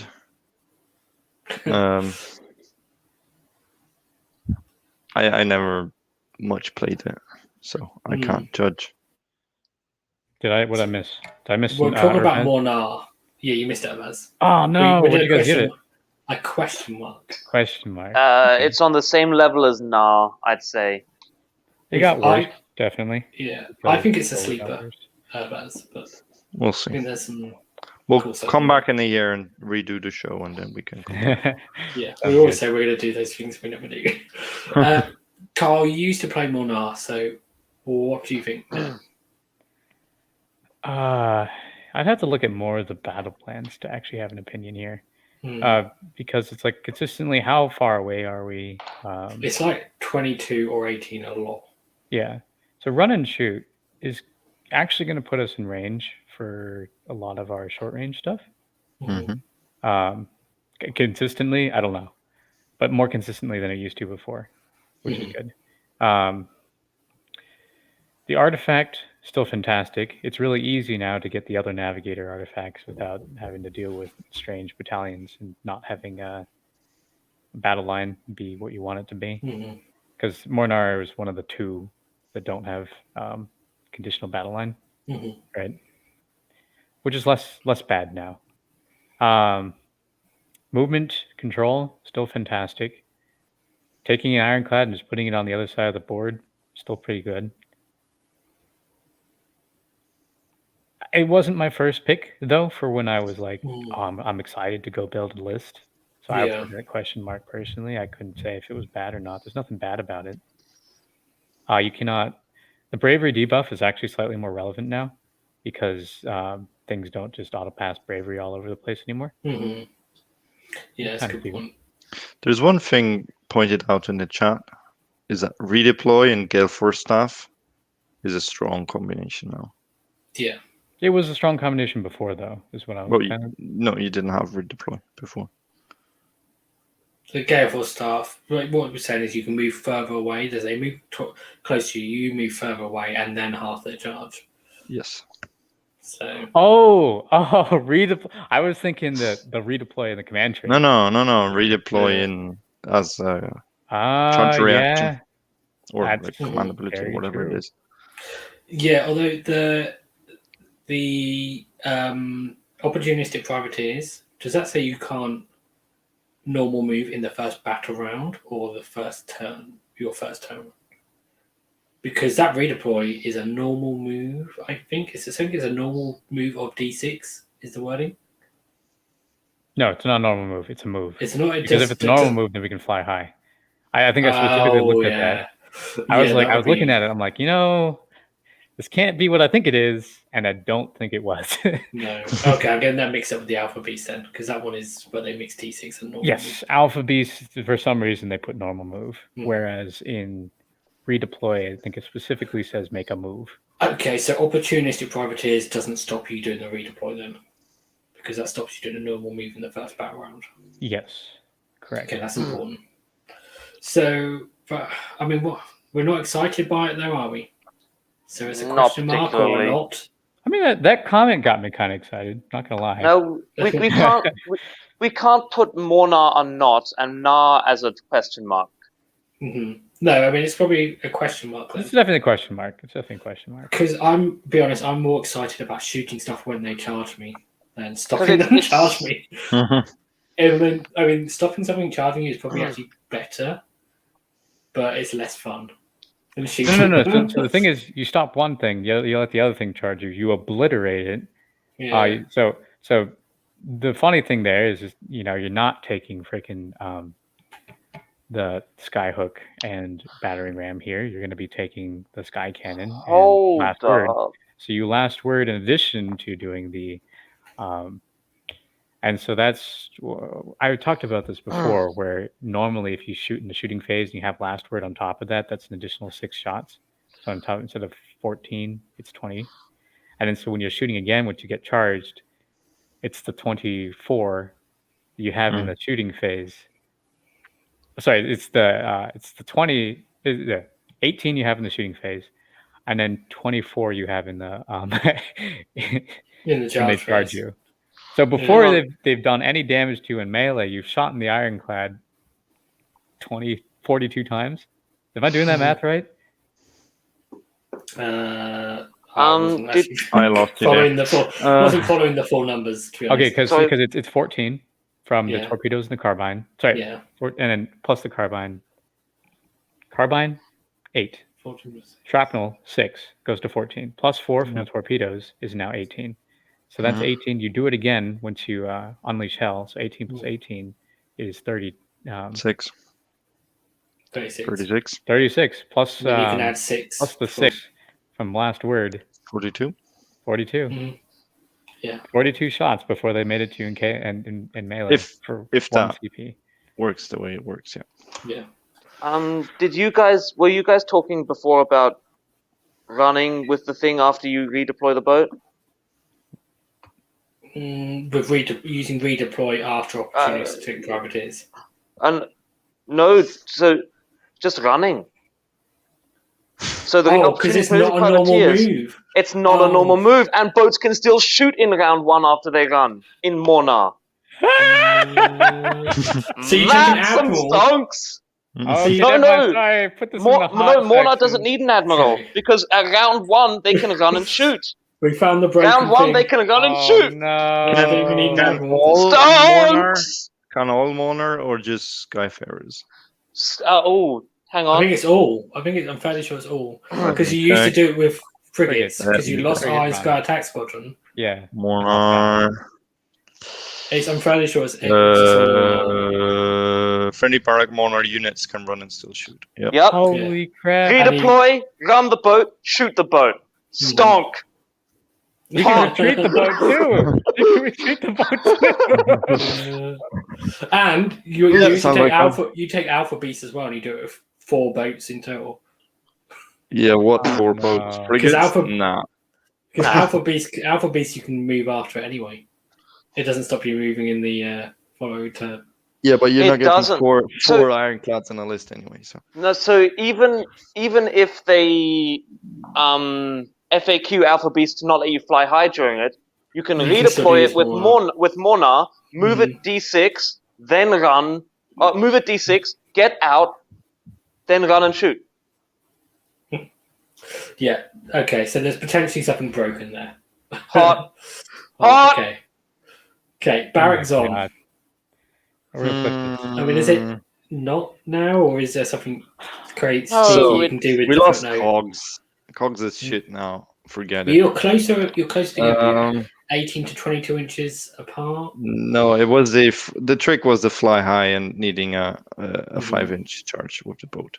Well, that was the fun bit. I think making 7-inch charges re-rolling is not actually the worst thing. The thing that but 5 inches re-rolling was better. I agree. Much hotter.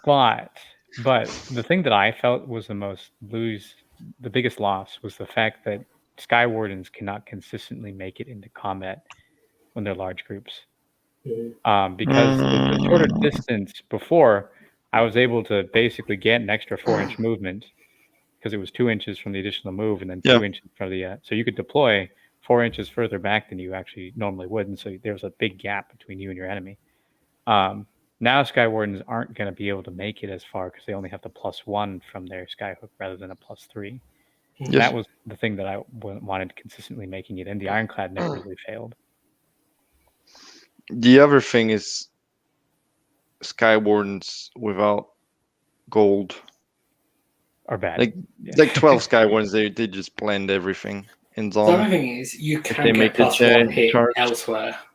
You can get +1 hit without having to charge. You can just use a command ability. Yeah, but it's Well, +1 that's hit not the and to problem. The wound. problem is the re-rolling all hits. Yeah. Oh yeah. But I mean, it's what the or thing is saves. the thing that Zon depending. was giving you can get elsewhere because it was giving you +1 to hit and wounds, and you can get. Well, it's do not that in giving you Urbaz 5 now, attacks and an Enver Master. True. Actually, so swinging the his armor. artifact is still The artifact is great for him. The armor is really good. And they're re-rolling ones against heroes. Is it heroes and monsters or just heroes? I think heroes and monsters, but just the heroes. So that's still good. Rerolls are still good. The artifact is good. The trait is very good. Alive, which gives you extra CP as well. You keep your general alive, you get extra CPs. No, that's a trait. Or whatever, the Iron Star, whatever. No, that's the trait. He's talking Bearer about of the Iron Star is the trait. That's still good. Zon is still good. Let's put it that way. It's not as good still as hot? It was. Is it just question mark now? Well, it's better than Urbaz and R. This would be my pick if Alpha Pack works. If Alpha Pack doesn't get FAQ'd, this would be my pick for that because we've still got our guys 3 inches away, and it just gives us that bonus to charge. That when those 12 Sky Wardens in 2 blocks of 6 charge, they will murder things. You know what you could do is you could take the Taurus and just some gun haulers and loads of units of 6 Wardens. I just charge them all in. Yeah. Drop squad with gun haulers, like our other caster who plays MSUs with Zon. I think it's still a very viable list. Where you just kind of play them in groups of 6. Like I was saying, you do it for Urbaz, you can do it for here too. There was something I wanted to say. Well, you need to check with points, like what can you actually get together. Because they're more expensive now, Sky Wardens. Potentially hot. Yeah, it's like in between. Yeah, okay, we'll do this. That's the thing. Yeah. Fring. Hot. Yeah. Okay, Max is the expert here. It is. Well, it was gives you hot, reroll ones against now. 3 units. You can't get those consistent reroll ones. Yeah, so that's why it was always good. Rerolling ones to hit was always good for 3 units, and not just flyers like Sylphin. It was always good. It is still good. I mean, the whole 20 Hearthguard Berserker doesn't work anymore. You can still do 10. The Prime is more expensive. Ether Wings are more expensive. But it's still a good port because it's so flexible. I think you can build an army that can deal with almost everything exactly in Fring. So you can mitigate your downsides of KO, which is bodies or which is like melee. There's a cool stuff you can do. You can get priests for free, not allying them, which we have not talked about. The priests are now a bit better because priests can deal with opponents' prayers or endless invocations. I think the term is now. They can do like priest battle-offs where they can do 1 mortal wound to each other across the board, like for 5 rounds and see who dies first. Who dies in the 5th round? And I need to check, but now you can actually get with the new battalions, you can access a second artifact in Fring, which was very difficult before. Because you're locked in the trade, you're locked in the artifact. It's good, and if you're going more fighty, you can still do the come back on a 4+ and fight again thingy. And the original dwarf just got a heap cheaper. Yeah, Gotrek. Gotrek cheaper, but Gotrek he takes a lot of points. I don't know if I'd stick him in a. I think less even points the than prime now. Prime for what is he now? 435.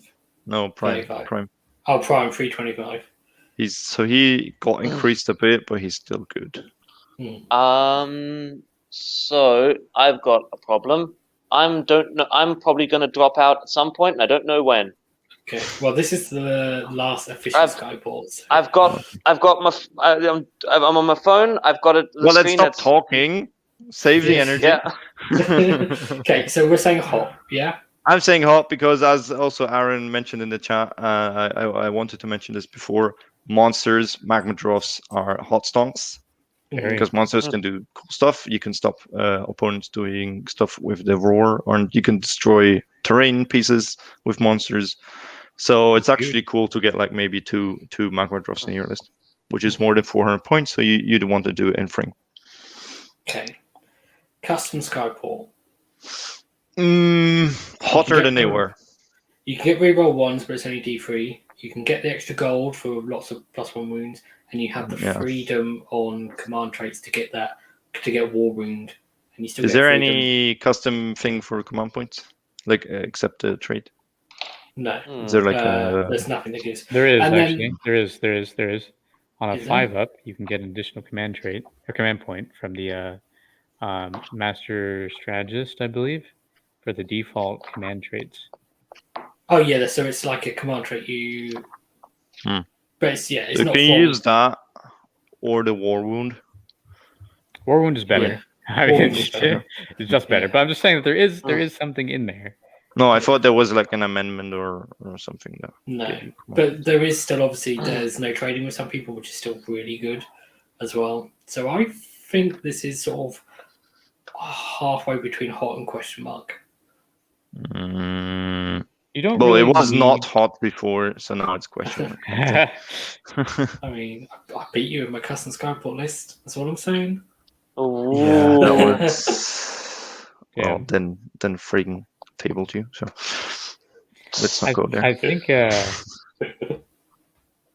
you don't need not a lot of the.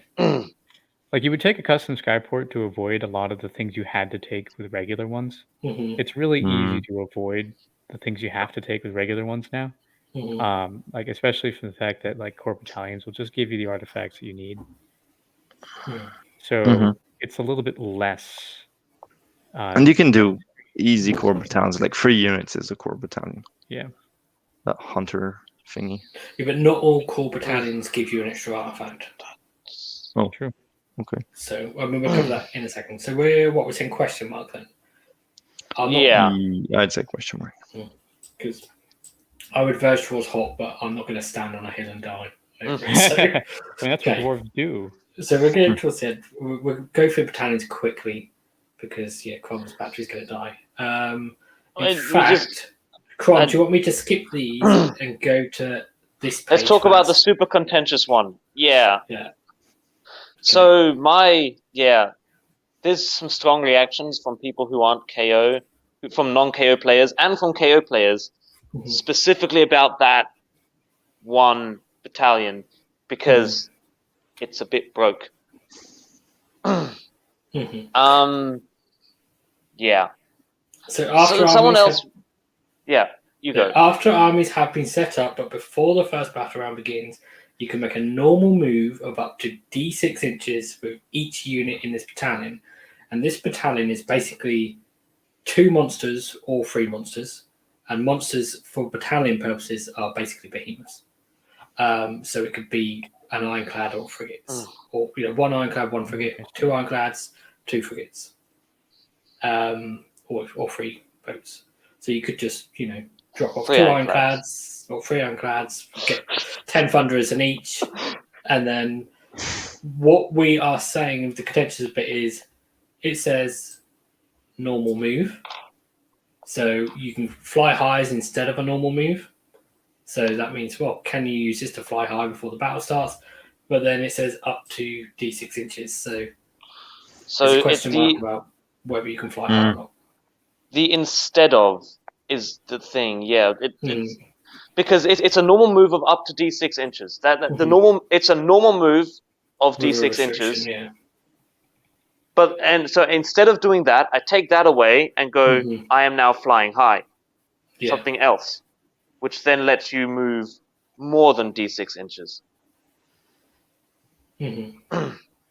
So, I mean, it sounds like it works. Might get an FAQ. I kind of want to make as much noise about this as possible. I've been shouting it over the internet a bit. So get Games Workshop's attention on this. We need an answer for this. This changes a lot. You know what will happen is we'll get a FAQ or an errata to fly high, and it'll say in your movement phase, which means you won't be able to fly high in Zilfin either in the hero phase. It'll just That fixes Zilfin too. Yeah, it would break. Everyone's Mornar now. Everyone's Mornar. It would break a command trait. But that Mornar change, I don't know, that's very spicy. Yeah, so that's a very spicy battalion. Hunters of the Heartlands, I mean, the ability units can't be picked when your opponent carries out a monster's rampage. It's okay. Might be interesting for funders. I mean, because these don't cost any points. So if you've got units that are in your list that aren't filling up space in another battalion, there's really no downside to saying, okay, well, they're part of the Hunters in the Heartland. So, I mean, but then if you did put them in another battalion, then it might mean that they can use an ability. So, you know, there could be a trade-off. I mean, if we look at the other battalions, like, I mean, there's some options. Like they could go in the Vanguard, for instance, if you had 2 units of Thunderers that weren't, you know, say if you already had this battalion, like you already used that bit, you could say, okay, well, my other 2 Thunderers are going to be in here, or they could use this. But then it's a choice between the abilities. I mean, to be honest, neither of them are great. The standout battalions are Warlord, Command Entourage as like a cheaper version of Warlord. The Battle Regiment is just nice because it's the 1-drop. Yeah. So again, the thing with Alpha Pack, right? It happens at the start of them, but before turn 1. So unless you know you have turn 1, it's useless because otherwise it just means you're closer for them to charge. Yeah, unless you can do it in Mornar. Well, you don't need to move Gale forward. Force staff, and you can redeploy in your opponent's turn, and you, yeah. You can kind of use it to. I mean, Kron, the redeploy, you can move backwards. Reactively. You don't need to move forwards. You can deploy here. They put their unit on the front line because they want to charge you, and then you just go d6 inches backwards. Or fly high backwards. But yeah, you can bait people. You could. It's a really powerful thing you can do in Chukari in 40k right now. Yeah. If you want to redeploy an Ironclad with that thing, like the cheapest way to get Ironclad to redeploy is you need to take an Ironclad and a frigate. It's very expensive to Alpha Pack. You need to dump so many points into boats to do it. Which is also why I really like frigates, because they're much more efficient. You can get 2 of them in this thing and use 2 frigates to deploy your entire army forwards. Bear with me a second here. If you do it in Mornar and you have opportunistic privateers, does that mean that you could fly high the ship twice? Yes, that's what I was kind of looking at it. I was thinking about that too when we mentioned it. I think you could. Mornar says you can't make a normal move, but it says in the first battle round, and this is not the first battle round, this is before that. So it should be fine. Yeah. I mean, I don't know what you're getting from that, because the other thing is there was a thing you used to be able to do with Mornar, where your opponent has no idea where you're deploying anything, because you deploy that boat and then you start putting stuff in the boat and it's going to redeploy, and you can do that again with this, but you could do it with 3 boats potentially. They've got no idea where you're deploying anything. You might go and put them in the corners, you might not. That's what I used it for kind of yesterday. Not that I could legally do that because I didn't realize that frigates were not behemoths. Well, you were playing Zilfin. In Zilfin. Yeah. But, I was cheating successfully yesterday. It was pretty cool. Cheating successfully. Okay, so... Which model I've ever assembled. If no one knows the rules, then the rules can be whatever you want them to be. Yeah. No. I mean, they're just guidelines anyway. Especially as Mornar, that's what they're known for, right? Yeah, exactly. I think that's the whole reason they wrote them that way. So these battalions in general, I mean, I'm not going to read all these out, but the abilities you get are either a one-drop deployment, getting an extra enhancement, or something to do with a command ability or command point. And then some of them give you more than one or a choice.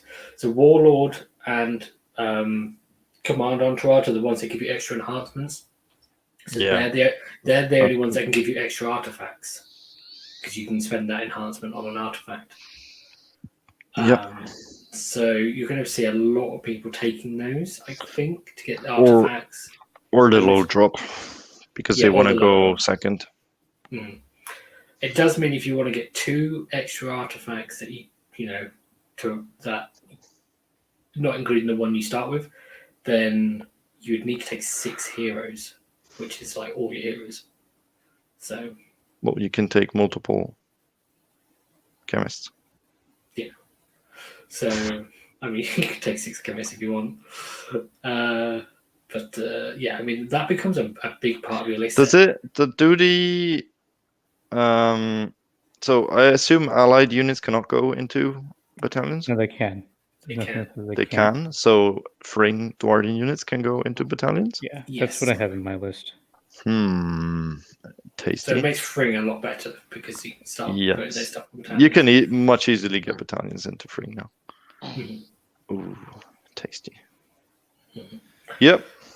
So, I mean, most I of bet these you are should use, once per battle abilities as well. So, no. I mean, they're free, so I don't think you necessarily want to build around them too much. So there's a question from Alicia. The enhancement I gain from a battalion, does it need to go on a unit in that battalion? No. I don't believe so. It just says when you pick enhancements for your army, you can pick 1 extra enhancement. So it says for your army. So. Yep. So you should just be able to give it to whatever. Yeah. You cannot give it to allies, though. It's worth noting. Yes. Yep. And that's in a really awkward place because it's not under the section about allies. But now you can get Dwardian units, the generic artifacts.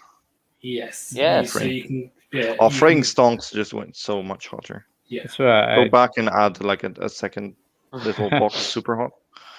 Super. That's the one I'm going to be using. Yeah. Give them enhancements. You can give them artifacts. You can Yeah. make it to the. Oh, Does this mean you could? Does this mean you could make a dwarf, like a dispossessed rune lord, a wizard? Yes. Yes. Yeah. Not that you want But to. that's You just- don't want to. You don't actually want to. No, Though. it's just not. Because the hero ability is better if you're not a wizard. Because you can dispel twice. Yeah. And he gets +2 Yeah. to dispelling and unbinding. But you can make Gotrek a wizard. No, because he's a name. Yeah. because he's he's unique. named. So... We talked about this, dude. I told you that this like 3 hours I know, ago. but I keep thinking in my head that Fring is so special, and then I remember it's not. No, but you can get like Fring a is so special. Faber You can or take- Magmadroth and give him an artifact. You can Give him take that flaming 3 sword Gotreks. Can you? Oh. No, he's No. unique. No, because he's unique. No, you can't. That's the problem with Fring is you start thinking it's that special, then you remember it's not. There is one other question from the chat, which is, can someone explain the Mornar again in a bit more detail? So, like if you redeploy, you can't shoot. So, okay. So the trouble is we're mixing up the terms redeploy because that's what we used to call it. So Mornar has an ability called Opportunistic Privateers, which means that after you finish deployment, but before the game starts, you can take a ship and put it somewhere else. It's not a fly high, but it's like a fly high as in Just a new setup. Yeah, it's just a setup somewhere on the board. But it's not redeploy as in the command ability redeploy. So your balloon boys can't go with it. So remove the sky vessel from the battlefield, set it up anywhere more than 9 inches away from the enemy units. If you do so, the sky vessel cannot make a normal move in the first battle round, and units in its garrison cannot leave the garrison in the first battle round. Yeah. And the rule book differentiates normal move and run and retreat. So it can't make a normal move, but it can make a run move. And Barrack Mornar units are allowed in the first battle round to make a run and still shoot at the same time. So you would use opportunistic privateers to go somewhere 9 inches away, and then run to be like 3 inches away. And then you can unload with your. The thing is, guns. you run an ironclad, it's going to go minimum 10 inches anyway. Yeah, so you don't even need to run. But, I mean, it could. What you can do, you can screen. run it into terrain. Yeah, or Fun. if you got over a screen, like if you rolled a 6, you'd be going 16. If you sideways based, you might get. You could almost jump over their screen with that. Yeah. 7. No, you're not 3 inches away. Doesn't work. It's too wide. But what if you're 4 point something inches wide, and you need to get over that plus 3. So yeah, I mean, if you're doing 16.32 mil. So what you're saying is take a navigator to give it extra move, which you're going to do in Mornar anyway because you're taking the Gale Force staff. So but then you wouldn't have opportunistic privateers. No, what? Why not? Why not? Because you need to use opportunistic privateers because the extra move is from a command trait. No. Navigators just give that to the people. Navigators in the Triumph. The Triumph gives you D6 extra move to your move characters. Oh, the Triumph, the not Guild the command Triumph. trait for the +3 movement of a ship. No, the Guild Triumph. That's actually a good thing, yeah. D6. Then you could do it, yeah. And you're not going to use that share in the movement phase for anything else. If someone leaves like an ironclad shaped hole in his deployment, yeah, I don't know. They deserve to get shot. Something's going wrong. They did that in I had that exact thing happen in the last tournament I went to. There's Archaon. There's a screen of horrors and warriors, and then perfectly 4x6 inch hole right next to Archaon. I was like, oh no. And that's how that game ended. Real quick. Pretty funny. Okay, so final thoughts then in list building. What are you actually thinking you want to build around? I mean, one at a time. I'm not thinking because I'm playing AOS 2. But I can guess if you were, you would be going for 3. Yes, I already in the current or AOS 2 bubble, I'm tending a lot towards Fring because it's just there's so much possibilities. And it's a shame that I just discovered this since we had Marcus on the show because there's fun stuff you can do. Okay, I think Kron's battery must have died because we just got his hand picking up the phone. Pop to the hand. Yeah. Kyle, what are you going to be building towards? I'm definitely doing Thring. I posted my list already.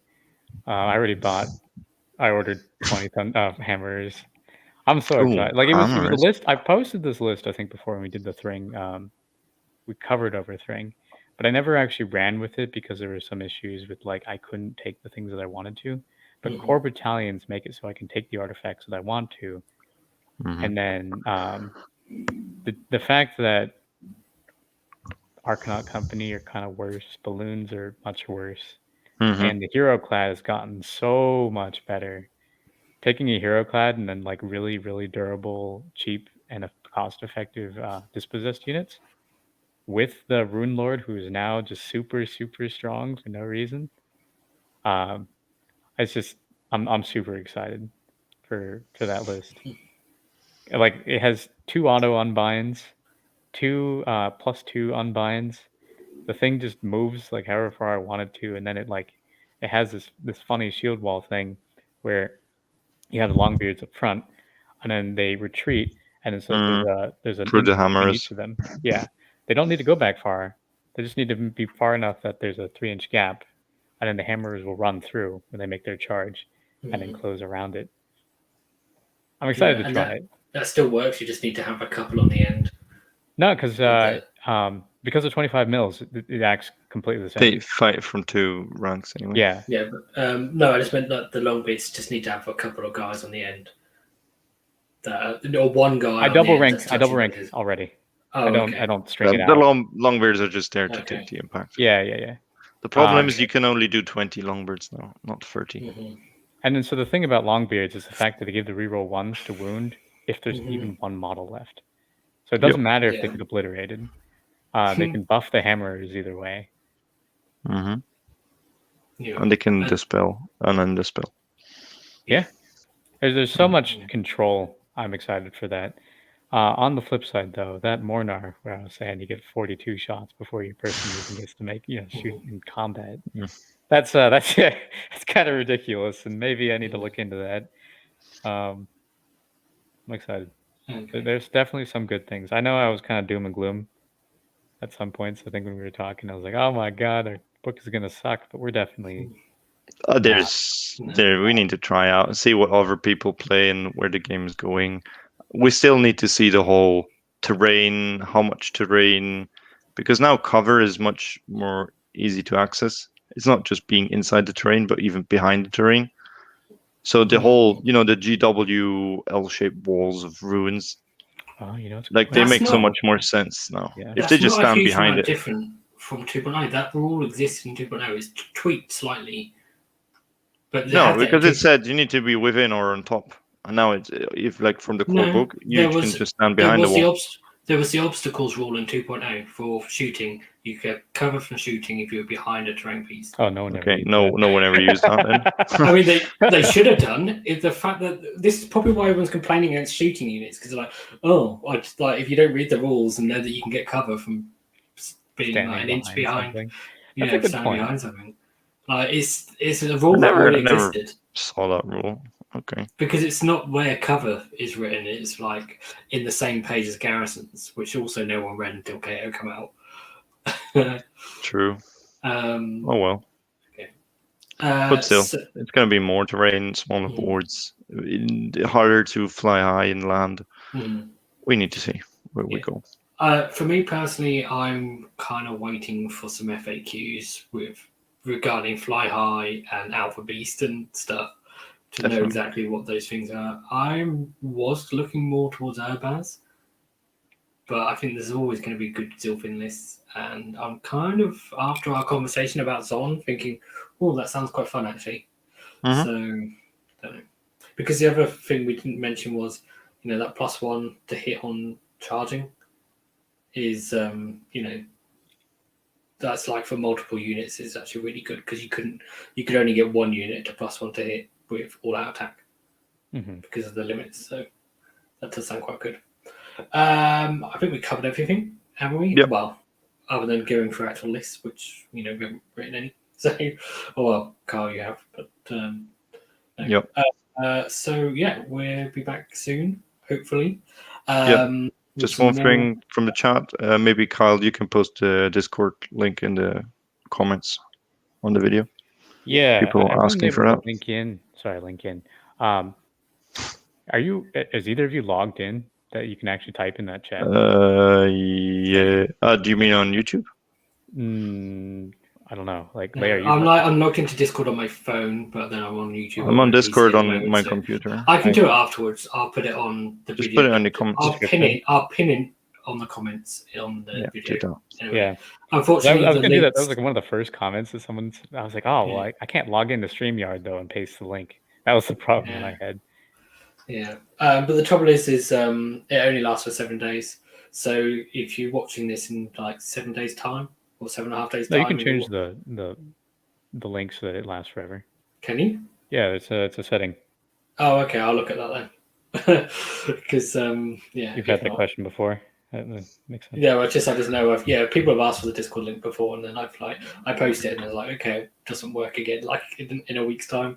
But yeah, okay, cool. Thank you for watching, everyone. Thank you guys and Corin as well for joining. If you like the show, please do hit like. If you want more KO content in the future, hit subscribe and hit the notification button as well to be notified of videos and stuff. But thanks for watching, everyone. We will see you again soon, Skyfarers. Goodbye. Bye-bye.